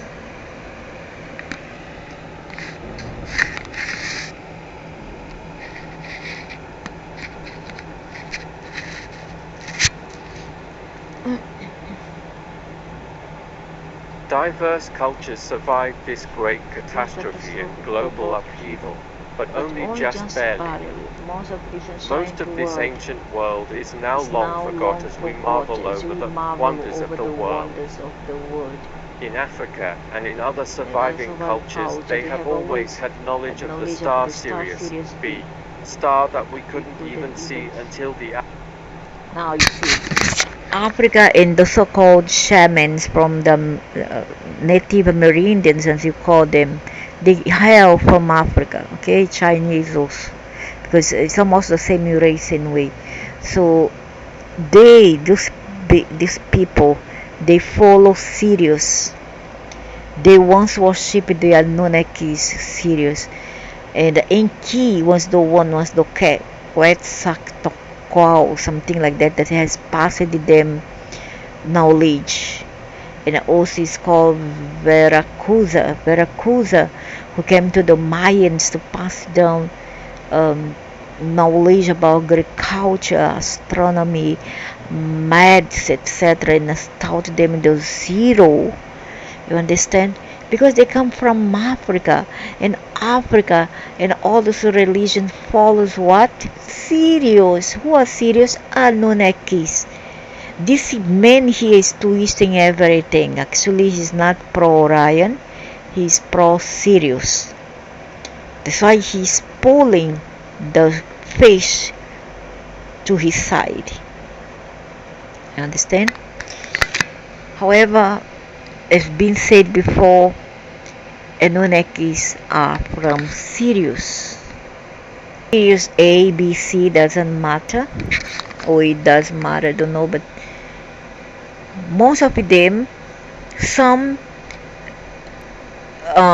governs the dogmas, the cult, which is magical cult, all to do with the elementals, the forest, and the herbs, etc., was taken away from Orion, and others, they Sirius A or Sirius C, they are more pro like organized religions. So over there is the cradle of religion. Sirius star system or the dog system is the star religion system. Okay, but they have no much to do with the dogs here, because I believe that they came here, they find the dogs, and they just transport them to other constellation, another kind of system.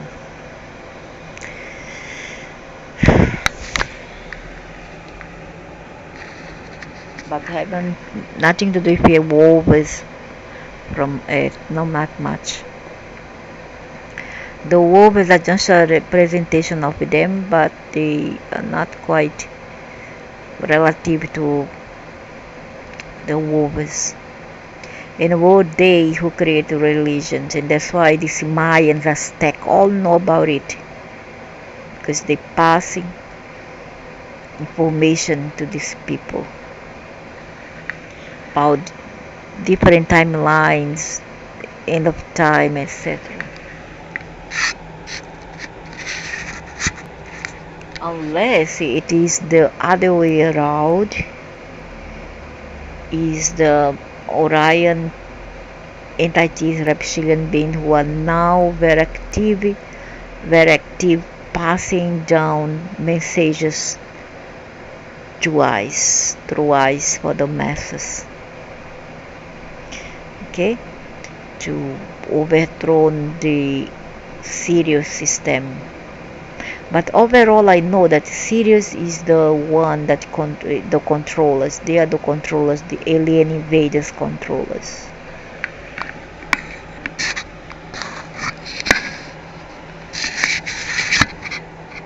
Advent of very powerful telescopes. How did they know of this world, and why were they so influenced by this invisible star? They also speak Because their gods are from there and they have a relation with them. That's simple as 1 plus 1, 2, 2 plus 2, 4, 4 plus 2, 8, 8 plus 8, 16, and so on and so forth. speak of the planet Tiamat that was destroyed, which we now call the asteroid belt between Mars and Jupiter. They also say that Mars once had life on it which was transplanted on Earth. The blonde-haired, blue-eyed form in particular, don't believe that one. Science has said life on Mars was possible due to the evidence of massive amounts of magnetite, organic brain component, presently discovered on Mars, as well as the massive amounts of evidence for ancient oceans. Who lived there? Where did they go? Evidence of a previous catastrophe would be the planet-wide surface crack several times larger than the Grand Canyon, Valles Marineris, and the volcano, Olympus Mons, larger than Mount Everest by several times over. Science seems to be discovering that this was not from the planet's formation, but an event which happened later on, more recently. Valles Marineris, Olympus Mons. Not to mention the face and pyramids on Mars of the Cydonia region of Richard Hoagland fame. Question: how could this happen? A.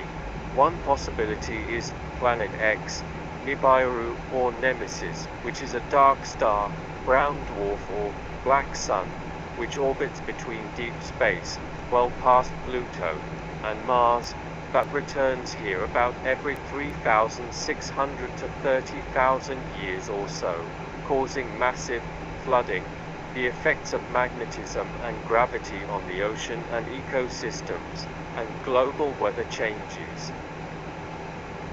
Little is known about Nibiru except for what's written in, once again, the Sumerian texts. Some cultures have survived with this ancient knowledge intact. Imagine, if you will, a planet as dense and large as Jupiter swinging around the Earth faster than anything known to us currently. Yes, 200-foot-high waves would now seem very probable, and indeed the many ancient texts speak of exactly this fact. Noah and the Great Flood, for instance. The sun is also severely affected. Noah and the Great Flood, for instance. Those suns were severely affected. It's massive size of the giant. It's massive magnetic. Affected by this massive sun-sized giant and its massive magnetic field, which we have been. I believe that Nibiru is nothing but kind of a device is um, shaped like a ellipson, something like that, one kind of cylinder, um, in which the Hindus call lingam, and it represents the dragon tail. It's a Ketu, not Rahu. Ketu. Rahu is the dragon head, and um, Ketu, Keru, uh, is a dragon tail. And so I believe that Nibiru is the one. So once they go around, they cause instability in a molecular level in the energy of the planet. Okay, so what they do, they affect our social, economic, political, all over in the whole system of the planet where they go, they pass by, they will affect, and they stay there for months. And after that, they dissipate for a while, they distance themselves, and then later they return again to steal more havoc. Rahu gives, whereas Ketu, he takes away as a form of trigger you to learn a lesson, so to speak. Been witnessing since about 1991 as our sun has completely changed. When shall Nibiru return?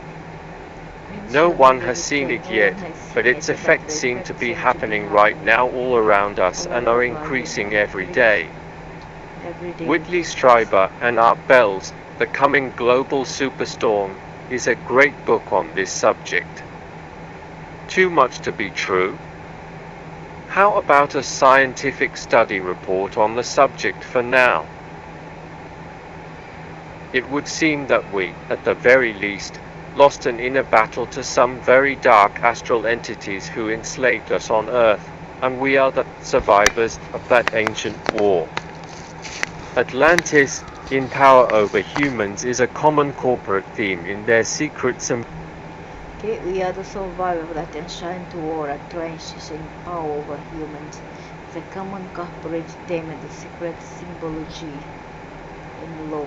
Correct. symbology We are and the logo. survivor of Atlantis. It was not in Africa as they supposed to be, but rather in this place, this region where I pointed out. On that they had some trade with Egypt, which was called Lumeria, made part of the Lumeria Empire. Okay, but in the end they were enemies. Lumeria and um, Atlantis was enemy, not friends. But they still try to get along together, even though they disagreed in many things. Jews, Atlantis was not Egypt, rather Americas up to Canada. I always knew it since the 80s. From down to Russia, near the Antarctica, down to Russia, Greece, Basques, Iberia, Americas, South America, there were Atlantis. And the people were pretty much different, very tall, and well, they were not the people that we see right now. Maybe the soul, I don't know, but the body, the race was totally different.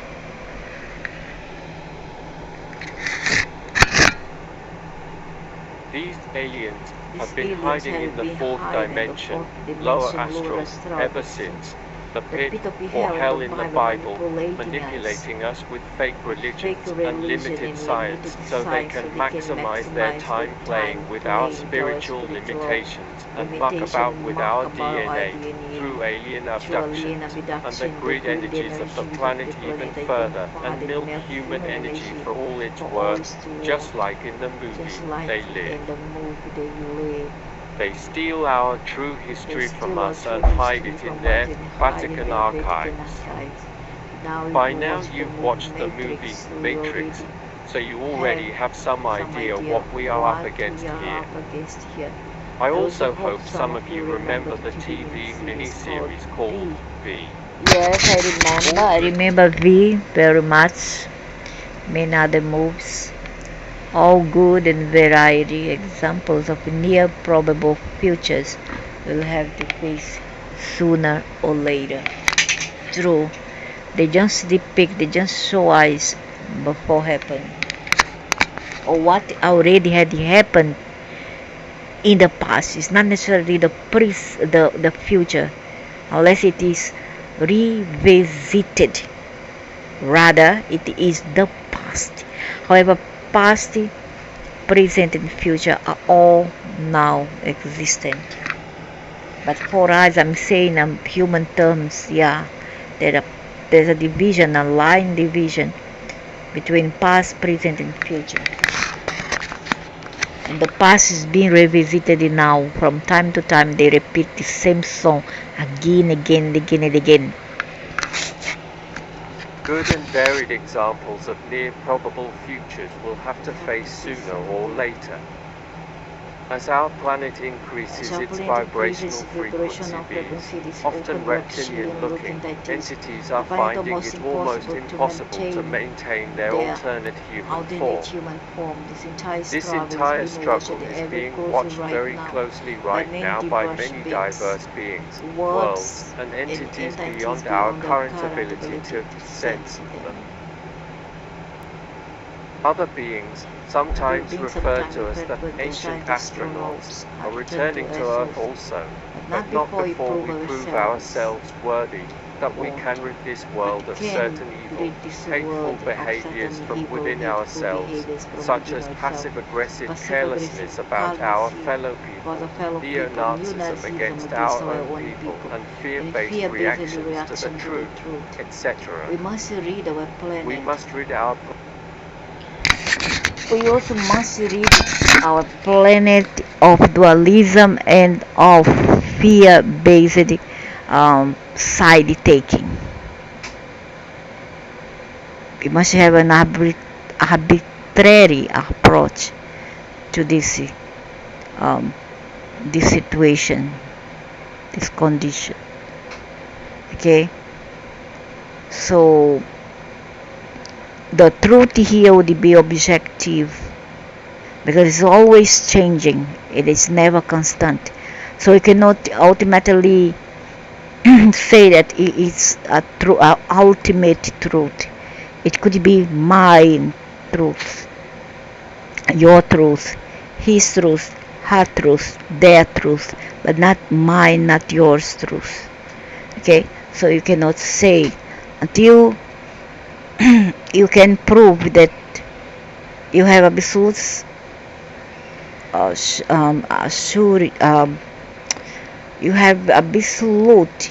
you're absolute certain of what you are saying. We cannot say that this will be the ultimate truth, but just as a hypothesis. I speak for myself as well, not for this person here. So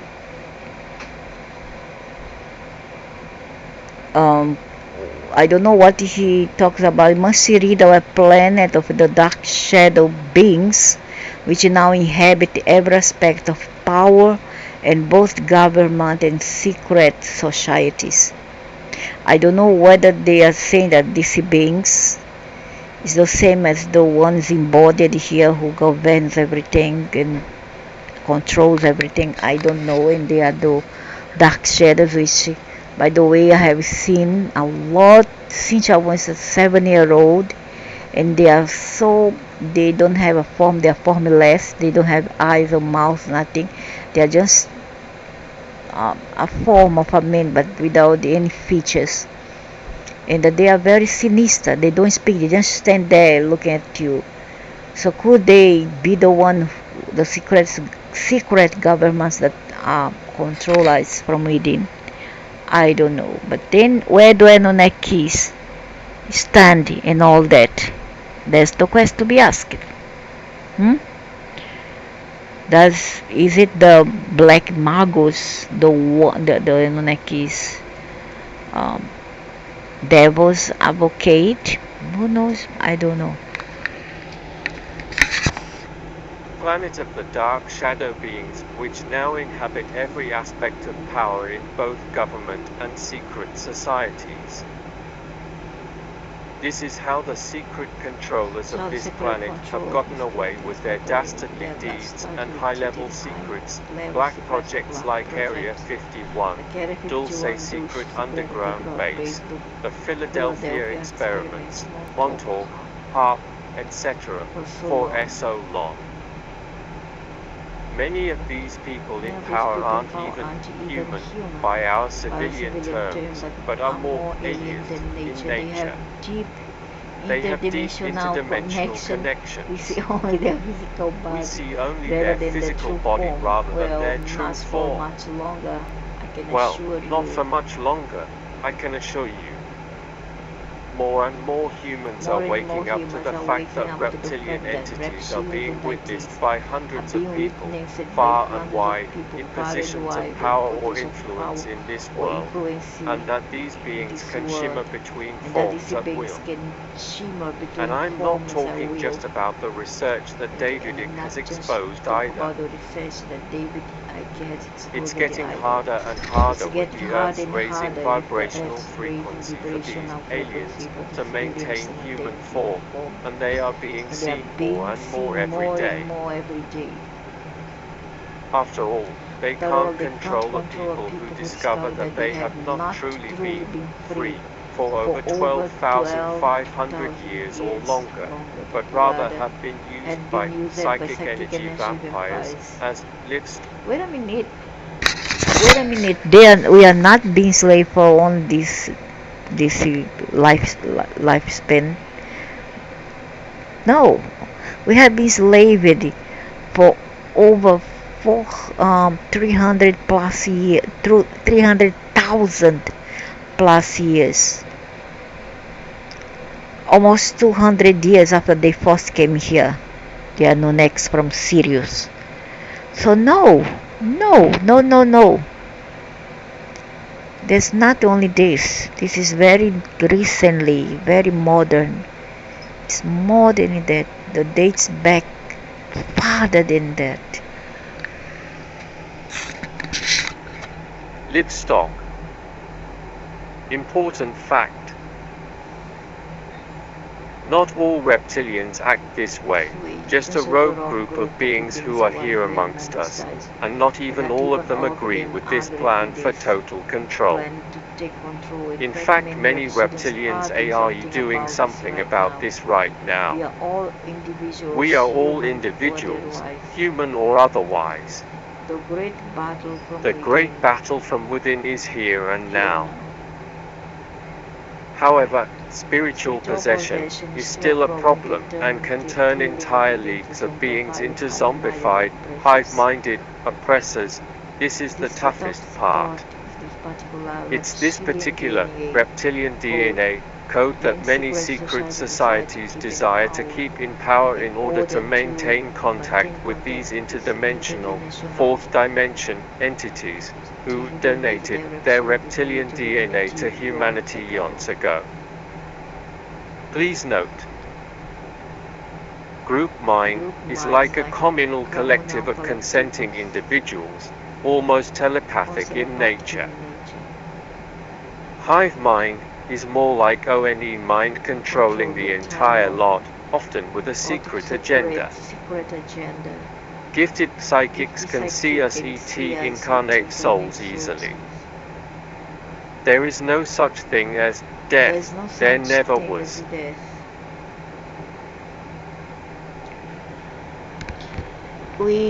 It's not that we can see. We can sense that the entity nearby us. Among even the people who are related to us, we can sense who are they, by their behavior, by their sense. Okay, As to pertain to death, that is a very complicated issue. Okay, there is no such thing as a death. Well, it is a very, how to say, it's a very dichotomic issue. It's just change form. Look at all the schizophrenia. There's no what happens when one people doesn't die, but they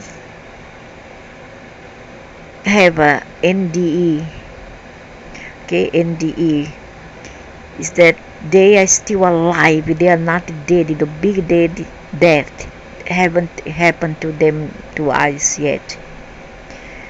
What happened is they have like a coma, or their heart stops, but they are still connected with the physical pretty much through a cord, a silver cord, which links the physical to this causal astral ethereal body.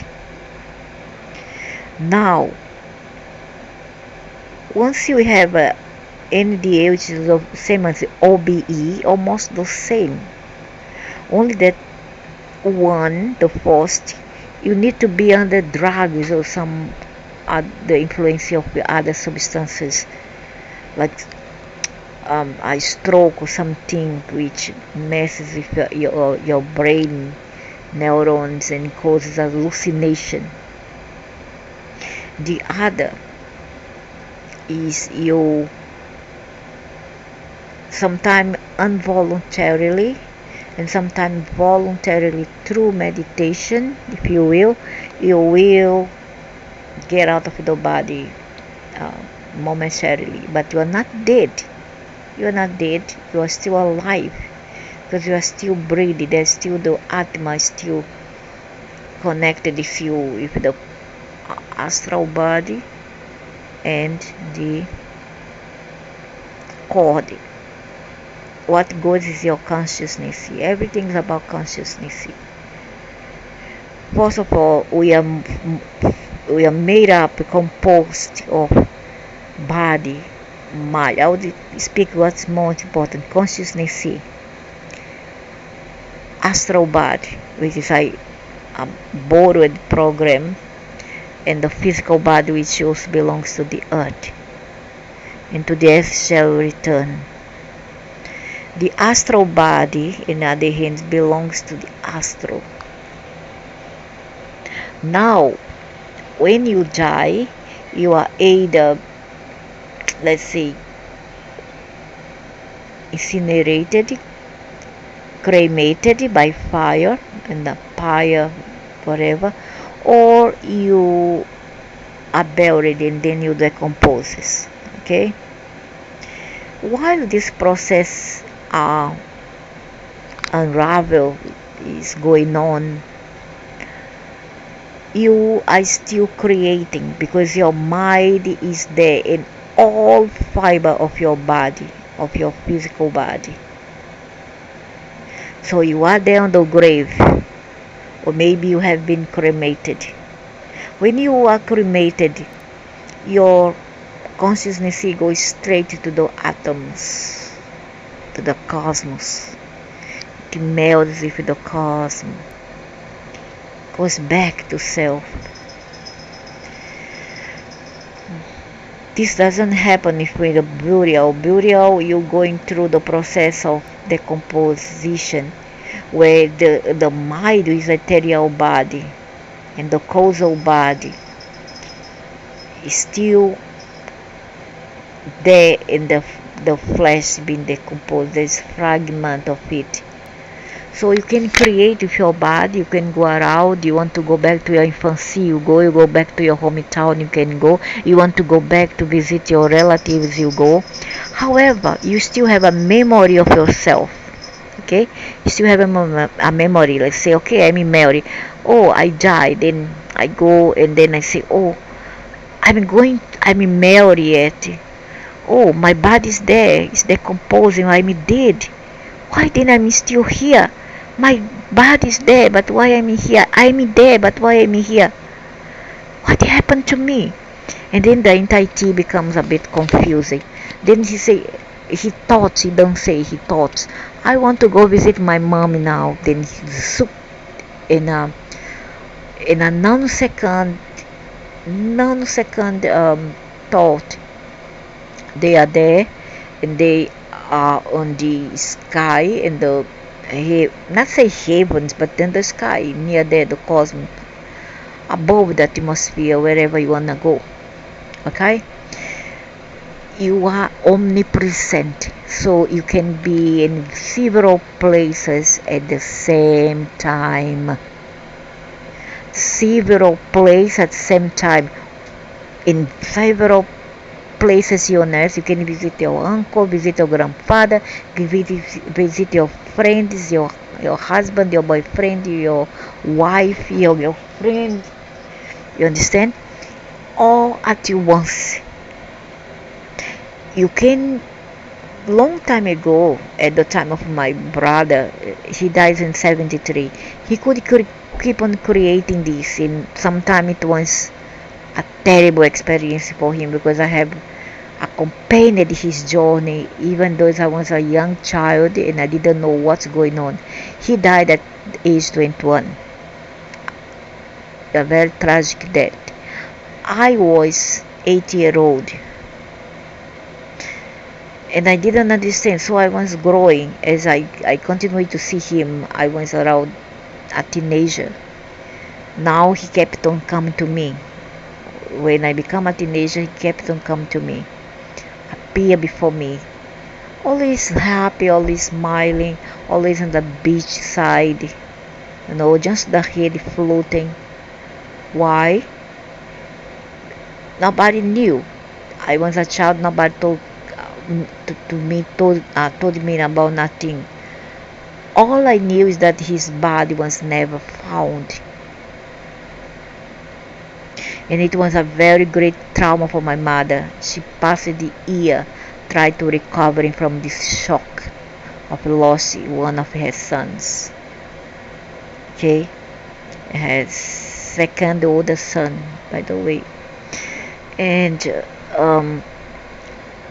I start to see him. He come to me, and every time he come to me, he was smiling, happy. But I never talked to nobody, because I was this kind of girl that keep always to myself. I was aloof and quiet, and how to say, a very retracted, very inhibited, not extrovert but introverted. So I keep it to myself, because I didn't understand what was going on, until one of my sister, who is also a sensitive medium. She's around 15-16 years older than I. She's also medium sensitive. She was, because she passed away last year. I have seen her also. Last year I saw her after she died. She came to my mother one time and told my mother, Mom, I have a vision of my brother, your son. I don't want to tell his name.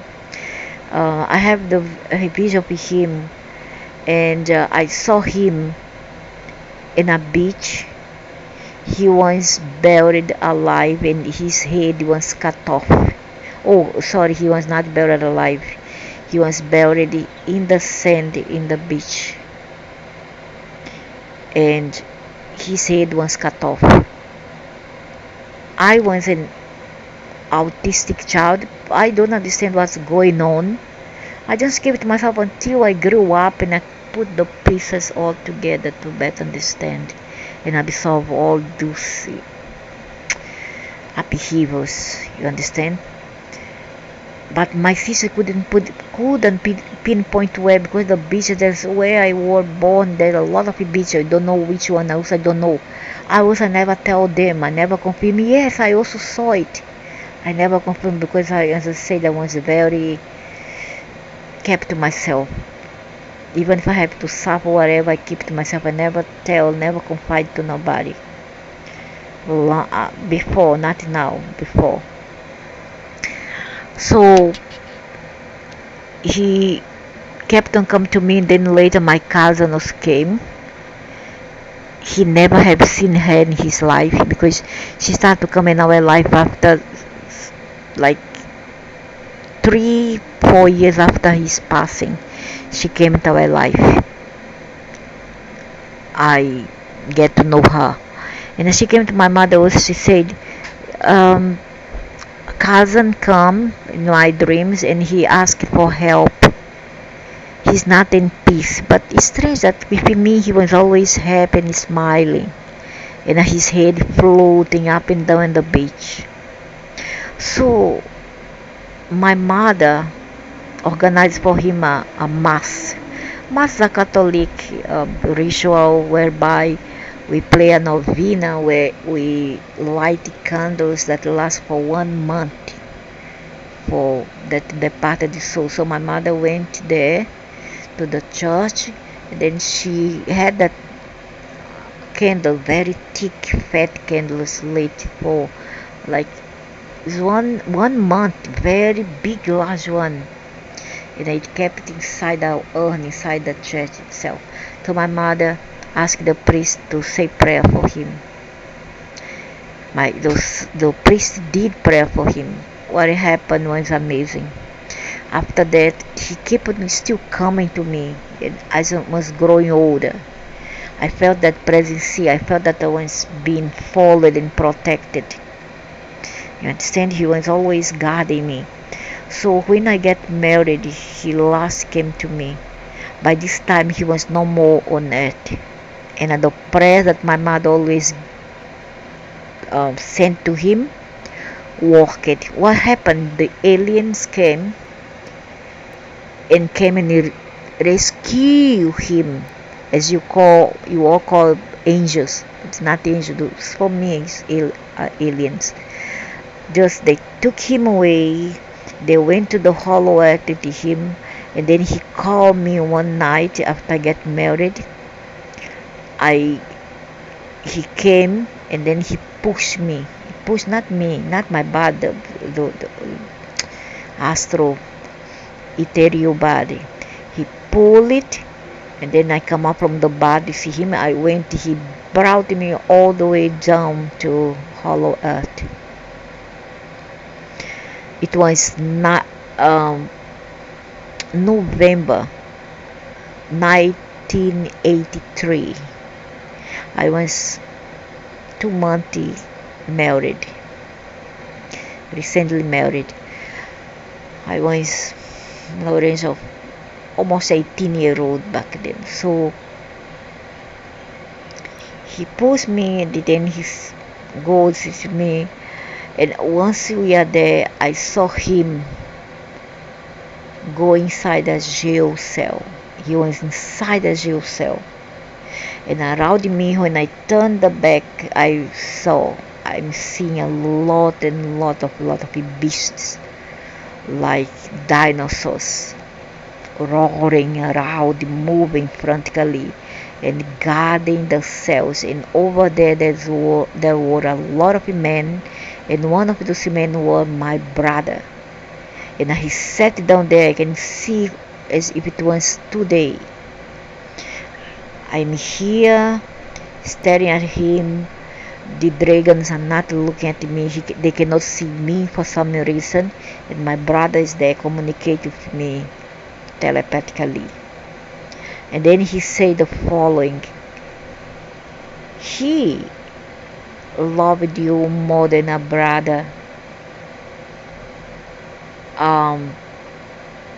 God is not what people make up of it. God is not what your religion tells. And he say, I wish I could help you, but I'm not free yet. And I feel that I just look, and then after that, minutes later, I'm back again to my body. And that was the last time I saw him. I don't know what happened to him. all I know right now, I understand what happened is that they punish your astral body, your consciousness. Once they laser your brain, your mind, not brain, because the brain is a process, it's a physical thing that you need to process the thoughts from the mind, is all over throughout your meridian. Just they kind of, oh my god, what's this? They a line on the computer, black line, from where it came from. Juice, wow, like a worm. Juice, they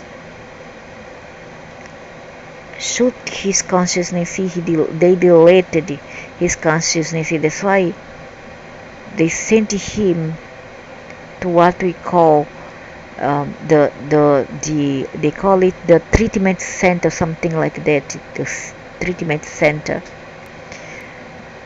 That thing happens when From all over the world, you see that this is that things happen when they decided to erase your memory. Okay, now my name is Mary.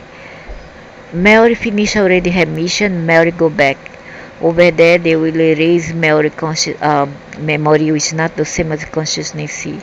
For consciousness goes back to source, and what is left? Wait.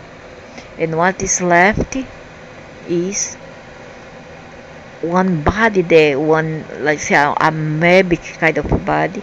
It doesn't have consciousness of its own. It doesn't discriminate any longer. It's done. So what left is a leftover fraction of what you call the bubble, the causal body, your ghost, if you will. So you turn it a ghost, and over there, depend on several things, your thoughts, your deeds, and also the alien's wishes. You can transform if anything, an insect, a monster, a demon, a frog, whatever. I've seen my sister, she was okay yet. It was around only because it was fresh, it was dead fresh. It had been 2 months since she had gone. I saw her fighting with her ex-husband, and her husband had turned himself into a frog. I've seen my 2 eyes, and they were fighting, and that man was irrecognizable, not just in a shape but also in his consciousness, while she still retained a piece of her. And adult her was her son, who was still on the earth. He had 41-year-old son, once with her also, and she was angry at him for some reason as well, although they were very close on that. And I don't know why she called me there, but I was invited there to watch that. And yes, she was in Hades, what you can call purgatory, you can call it hell. She was there. I've seen, but she was fresh because her consciousness had gone, but the personality, the avatar was still there, still fresh, because it takes around maybe 12 months, I would say. Now it is 12 months for totally dissipate when you totally turn into a beast. Okay, so what happens? What is happening is that you don't more recall who you were. You will have your memory of what you were erased. You will not understand who you are, and you're gonna become just a ghost, just a devil, if you will. But then there's people who say, "Oh, but I have seen heavens, I have seen this and that, but you haven't died. How you know? You haven't died. And even if you had, you are still creating with your mind before it is destroyed, so enjoy it. And you operate within your own hologram of religion's belief, plus the drugs that you take before you leave your body for some reasons. The drugs too will help you create some psychedelic experiences, I would say, psychedelics experiences. So this is what happened. You're gonna lose yourself. You're gonna become just a monster over there. And then there's some, oh, I have seen my father and mother came to me. Yeah, they can do within 12 months after death. Have you seen them after death, after 12 months? If you did, they come completely strange. You cannot communicate with them because they are another person. I have seen my sister mother-in-law.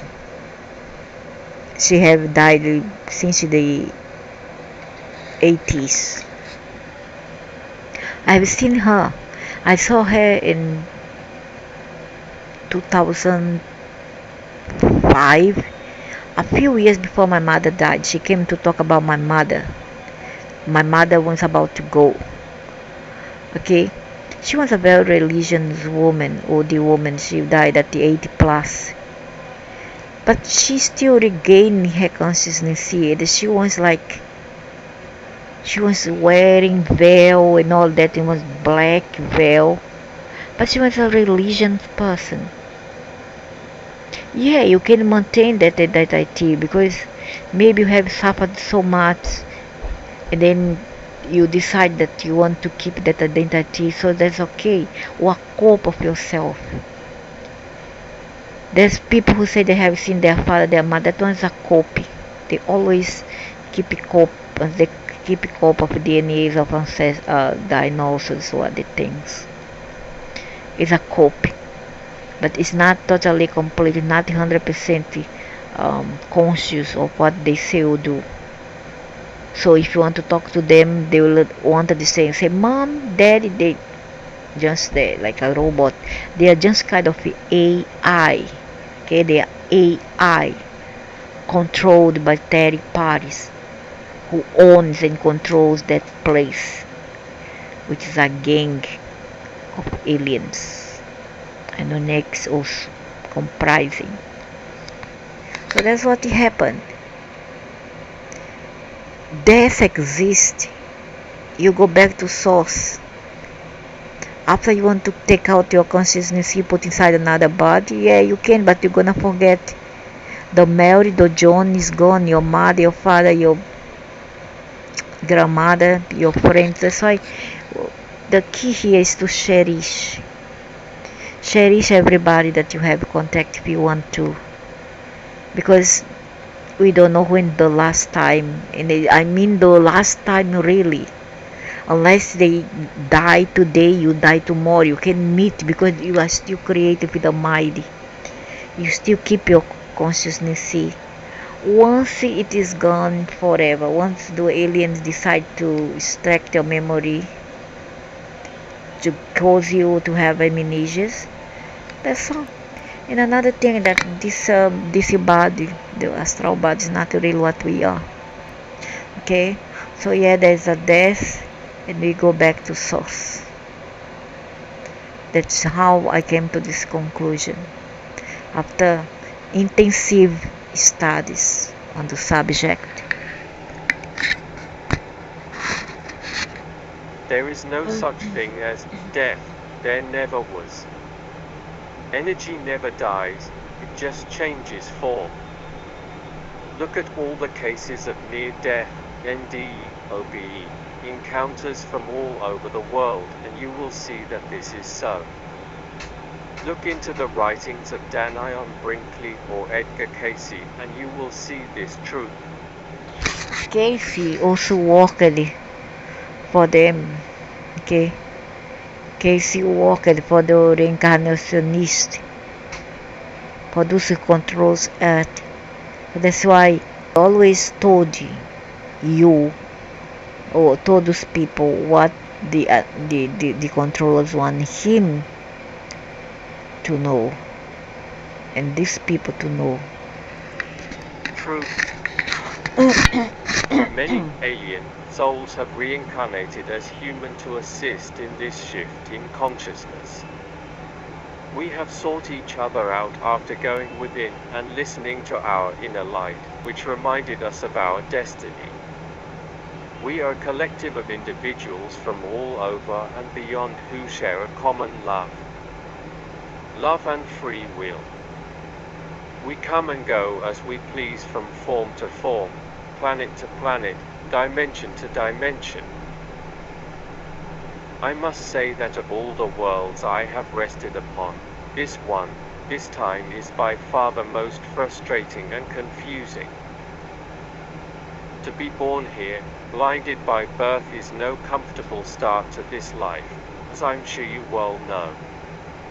Going within, deep inside your soul, you too have found answers to your path this life, and your OWN unique lessons and choices.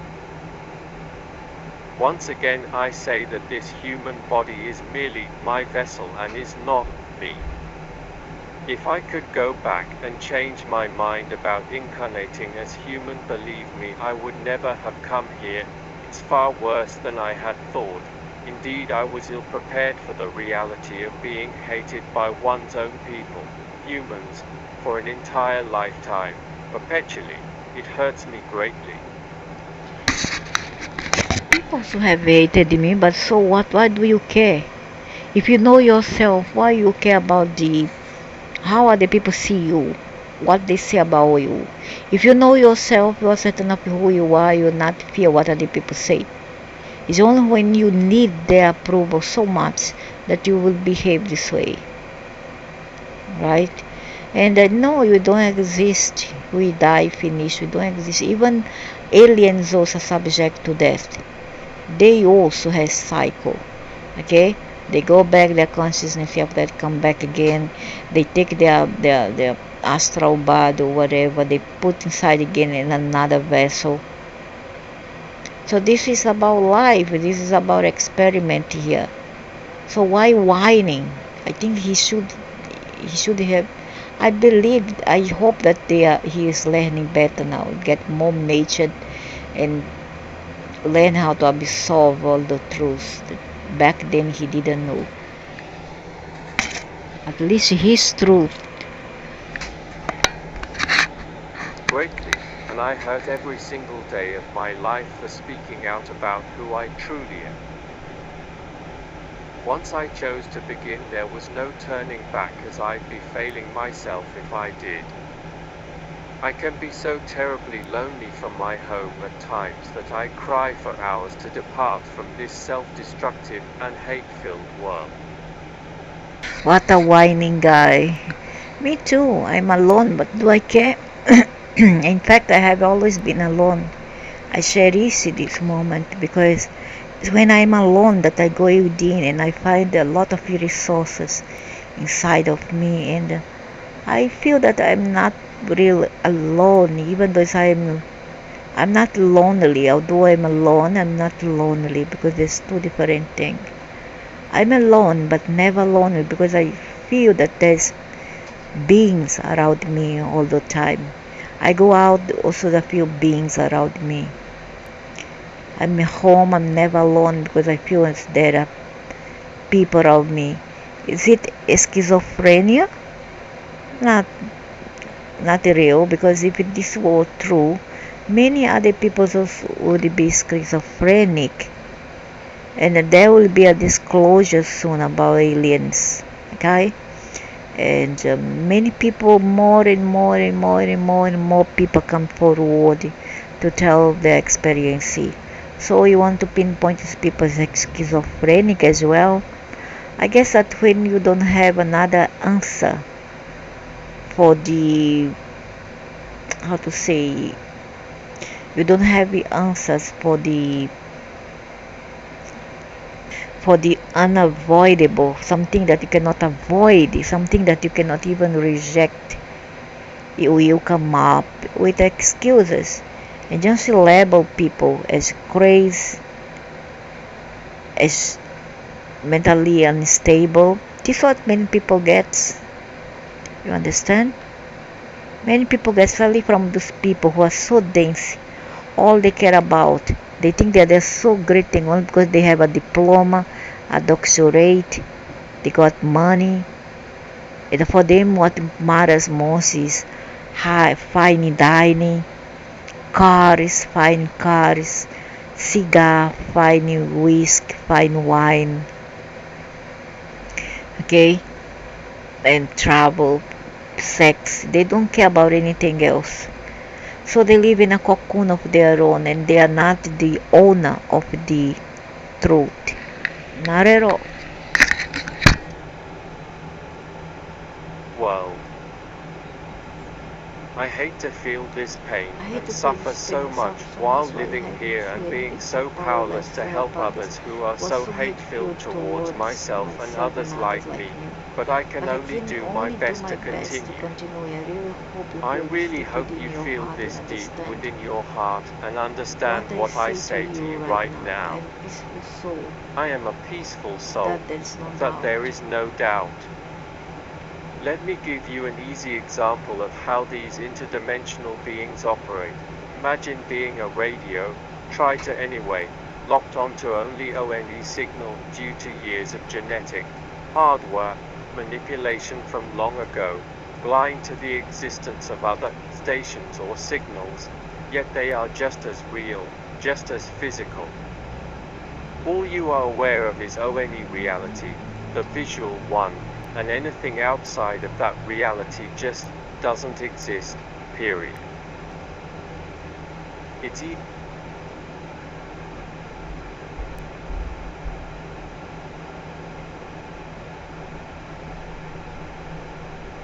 easy to stay in power with abilities that simply do not exist to us, that seem like science fiction and conspiracy theory.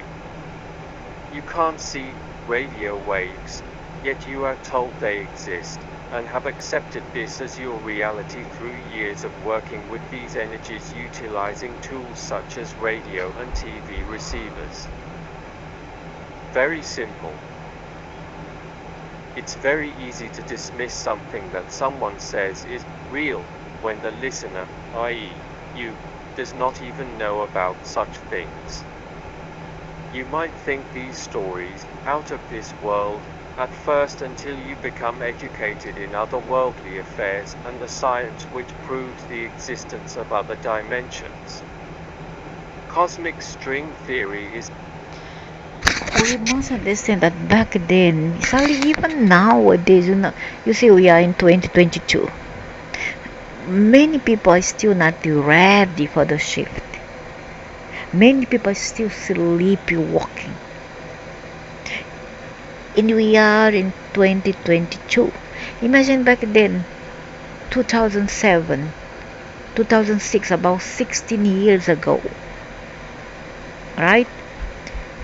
Just how much more you wanted them to know. These people are living in their own fantasies about religion. They have a hologram and they cannot think beyond the box and beyond that which was positive to him. It's already very firmly rooted in their psyche and all of their being, in their DNA. It's a kind of imprint. Is OL being used to interdimensional beings? These interdimensional controllers and their great work appears like magic to us because we don't know any better. Natives dazzled by a simple matchstick. Take UFOs for instance, are they truly from another star system? Or are they from somewhere much closer, a parallel They are from below the earth, the bases there, the network of caves. dimension? To the interdimensional beings it's a simple science of control. All that is about to change, though. Scientists have admitted that the appearance of physical density is just an illusion, and in fact we are all living, evolving patterns of energy. Now at last science is catching up to what the remaining native shaman always knew. We are actually 90% empty space and use only 10% of our genetic code as well as our brains. What if the rest of our DNA was switched back on? We'd suddenly see, feel and live with the rest of the beings that also inhabit the same space as us right now. By the law of energy movement, the remaining 90% of us could carry the other 10%, our physical selves, to other levels or states of being resonance, including travel to other worlds. Ever hear the description of a UFO's interior? There was a complete lack of knobs or physical controls. Only a central core which could hold some unknown type of energy.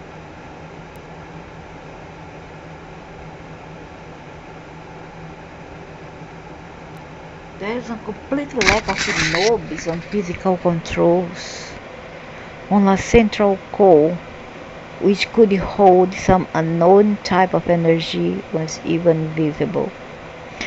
Oh, that is a modern one. The older one I have seen panel in 1983.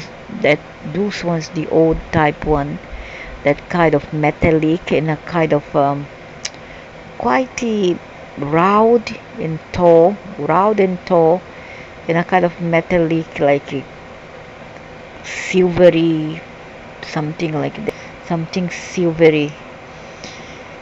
And the room, the control panel was very small, narrow. There were control. I have seen the lights. I remember the chair being like a leather and brown color. The second time round, it was a kind of a big, ample, modern mothership. Very white this time around. Very white. Belonged to a Zeta. A very fish, fatty and sorry Zeta with a vampire woman, like Asian woman vampire, Chinese. They were very aggressive with me, very disrespectful, but I have to use some power to keep them away because they knew who I am. So this time around the mothership was bigger. They had the panel on front, and below here far away there was the, how to say, the saloon, and below they open up the bottom of the spacecraft. And well, it ended up when they threatened me to send me to hell below, and I just couldn't take anymore. And well, they just couldn't take me. They themselves went to hell. I returned to my body. So this kind of modern spaceship, they are operated by impression, by what they call a blueprint, something like that, a print, blueprint. Okay, you leave your signature there, your DNA, and they will operate. Sometimes if a thought, they are programmed by thought. The ATs know by now. They are so advanced in technology that they use their mind to program their spaceship to move, to travel at will as they please. And some of them are programmed to go and not return. or even to return without the owner inside. Is a automatic one, and they return by either telepathic power or by the print, the imprint or blueprint of their owner. It's very incredible technology, which is not here yet on Earth. Energy was even visible. Think about that one a minute. Think a about month. that 1 minute to No knobs or controls. Your mind takes you Who where you needs want them to if go. your mind takes you where you want to go? Exactly. Project Bluebeam. For years, this rogue black budget team has been perfecting the projection of hologram technology in the form of UFO sightings. Some of these sightings are reported on UFO witness programs to catalog and monitor the public's readiness for a staged alien invasion. Remember, some ships, UFOs, shot down by the military using HAARP. They use the massive amount of particulates in the atmosphere to bounce lasers off of which in turn draw a UFO in the air itself.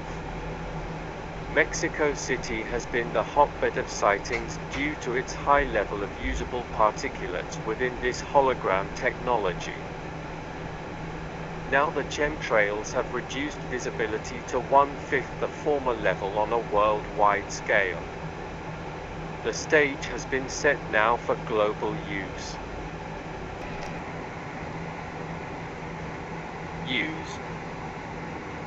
Project Bluebeam can make these objects appear solid, and many are drawn during the day to enhance the effectiveness of public reaction. If these objects become a threat, the planned reaction is to band the planet's people together under one world government to fight off the alien invaders. Remember that this plan goes way back, long before Ronald Reagan's big speech at a televised United Nations meeting. I often wonder if our differences worldwide would vanish if we were faced with an alien threat from outside this world.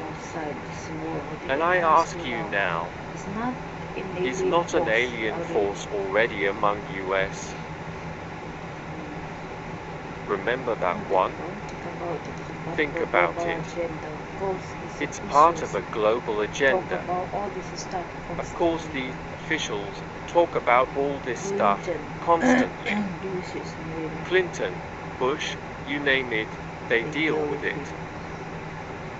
They engineered many black budget organizations to deal with these subjects. NSA, CIA.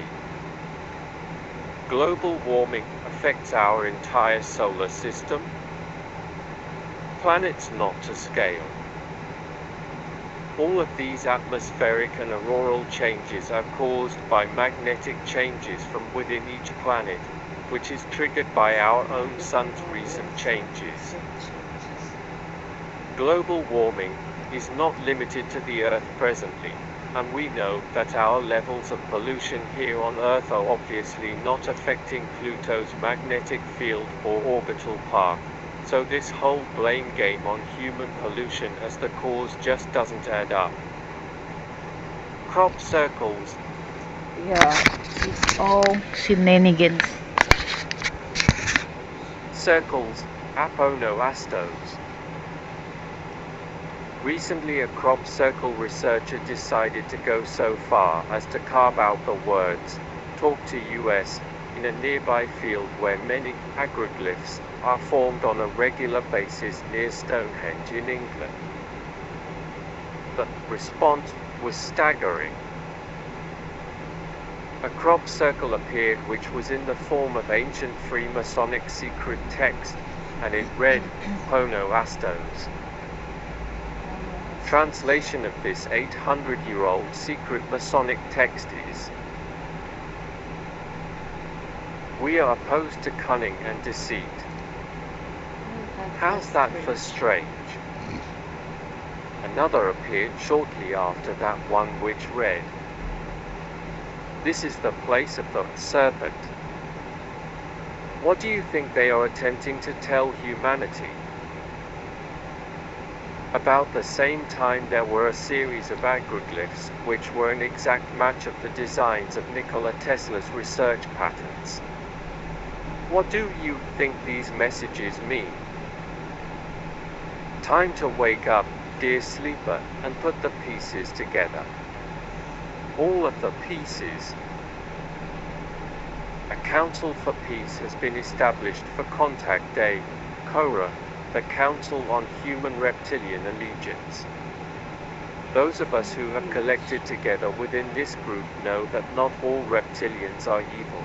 Rather, both good and evil exists in all beings, human and non-human. We have worked on realistic solutions to these global problems before this becomes another war. We are prepared and awaiting Contact Day now with hopeful hearts so that CORA can fulfill its destiny. Knowledge is power, ignorance can be fatal bliss. I have written a book, still being compiled and edited, about my personal experiences in the above subjects, including my own reptilian contact story, which started me on my journey so long ago. And I'm just getting started still. I have also created many groups, organizations, and lists where many of you have shared your own adventures with me in a collective effort to regain what we once had.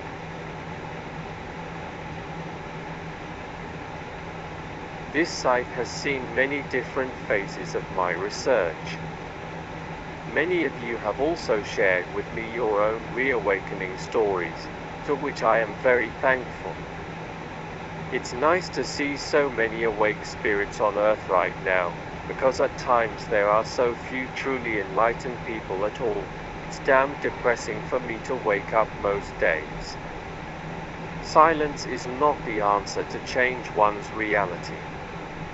Action is the true path of the spiritual warrior. Action is your sword of truth, and love is your ship to carry you forward. Be brave, pass this page on to those who you feel are able to deal with this information and who can respect others, and mostly themselves enough to not just read this, but who can bypass their ridicule, programming, and understand what is really going on and to act like a mature adult, a mentally balanced, spiritually activated species. It's never easy to express one's inner self with any great ease. So I will use another analogy. Please rent the movie Final Fantasy if you desire to see an example of what I'm attempting to communicate with you. It's about spirit, hope, peace, and inner strength to face the future under some amazing circumstances, but most of all it's about waking up to a new paradigm from within each and every one of us. A new world begins. Constant danger. Why do I sacrifice myself thusly, giving up a more normal life for one of personal danger, great risk, and many sleepless nights? Why bother to remember anything about my spiritual past? Why observe these patterns and changes in the world? Why bother to help any of you with what I know? Good question. The thing is, I'm doing it, not sitting around and discussing or debunking what others are doing. Plus, it's a known fact that the more I share this type of information with you, the better chances we all have of making global contact with my people or any positive ET race out there somewhere. I can't wait for the day when massive ships fill the skies and I can show you what we have all been speaking of for years now. But until that day happens, I'm stuck here living as one of you whether I like it or not. Get used to me, I'm a terribly verbal punk lizard and I'm rather proud about my personal liberations in all avenues of life, and I'm even more proud of my spiritual connections to my home world. Nothing can come between myself and my people. Nothing. Please don't engage their wrath if you chose to attack us in any way. I've witnessed people vanish, or worse, for attacking me openly, even verbally. We protect our love for each other by whatever means we chose. Be warned. I struggle with many unseen things daily. I am up against the Illuminati themselves, and am harassed at almost every turn in various ways, sometimes daily, yet I survive, because my heart is pure and my heart. This guy, this person here is so like dual. He is not being consistent to what he preaches. Like he comes up and so fearful. He cares too much what other people say or do, when he should be concerned in what he's being rather than the other being, isn't it? And it's not about himself, it's about others, so why should he care? He talks about love and yet he threatens others. He come here to pass the message of love and yet he threatens others. He come up with energy so fearful, so negative as well, of threatening. Why he should threaten people for? I mean, he's not the one doing this kind of work. And worse is those who post on the YouTube or the areas like TikTok and not in this website. This website is nothing. Not many people visit this website. And on YouTube it's more exposed, it's more open for everybody to come in and see. Just video website and not this kind of a blog like that, isn't it? So why he's worried so much if he's a lizard, real lizard? Why he's scared so much out of his wits to do his project? And then instead he kind of is so fearful that he threaten other people. That's not nice. That's not the way how we should spread message. Path is true. I feel no need to attack those who do not attack myself of my people. I don't trust easily, even though I want to trust. I consider us all connected to the Source, Creator, or God, at the highest level of existence. So as I am helping you, I am also helping myself. This is called the Law of One, which goes all the way back to Atlantis, before the great fall of man. I am all things as a you. I am my own ET contact back in the past, and SHE is ME now, today. I have been beaten physically.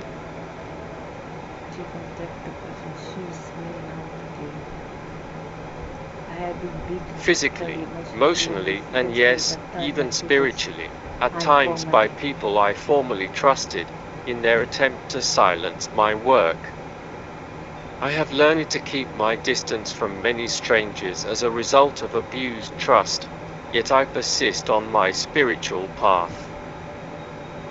Earth humans are very dangerous, that's the bottom line. Opinions can ruin someone's life, like they have mine, because humanity still childishly behaves like a brat that might as well deserve the spanking that it's about to receive. Wow, and that was in 2006, and he started to threaten. And imagine, wow, and it really happened many things, many spanking.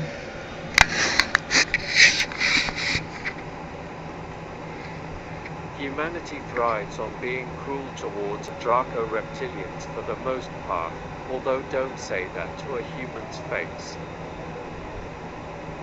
What are you saying, dude? What you are saying? Many people are very proud to say that they are Draco. A lot of them. Tell those who canalize Dracos, they are so happy to say, I'm a Draco. I come from my Monet, this and that. I come from Orion or whatever. Although the Drake's not specifically from Orion, they say they come from Orion. All these people who canalize beings, they become kind of paranoid and they think they are actually Dulce beings because these beings like to play with your emotions. Existence threatens many right here in Vancouver, Canada, to the point where they are constantly making death threats towards myself and my friends. How pathetic can they get? Related information. I hope nothing happened to this person so far. Problem. I hope nothing really happened to her or him, whatever. Because that death threat is very serious. It should be investigated. It's very, really serious. I hope that this person is okay. It has been 16 years so far.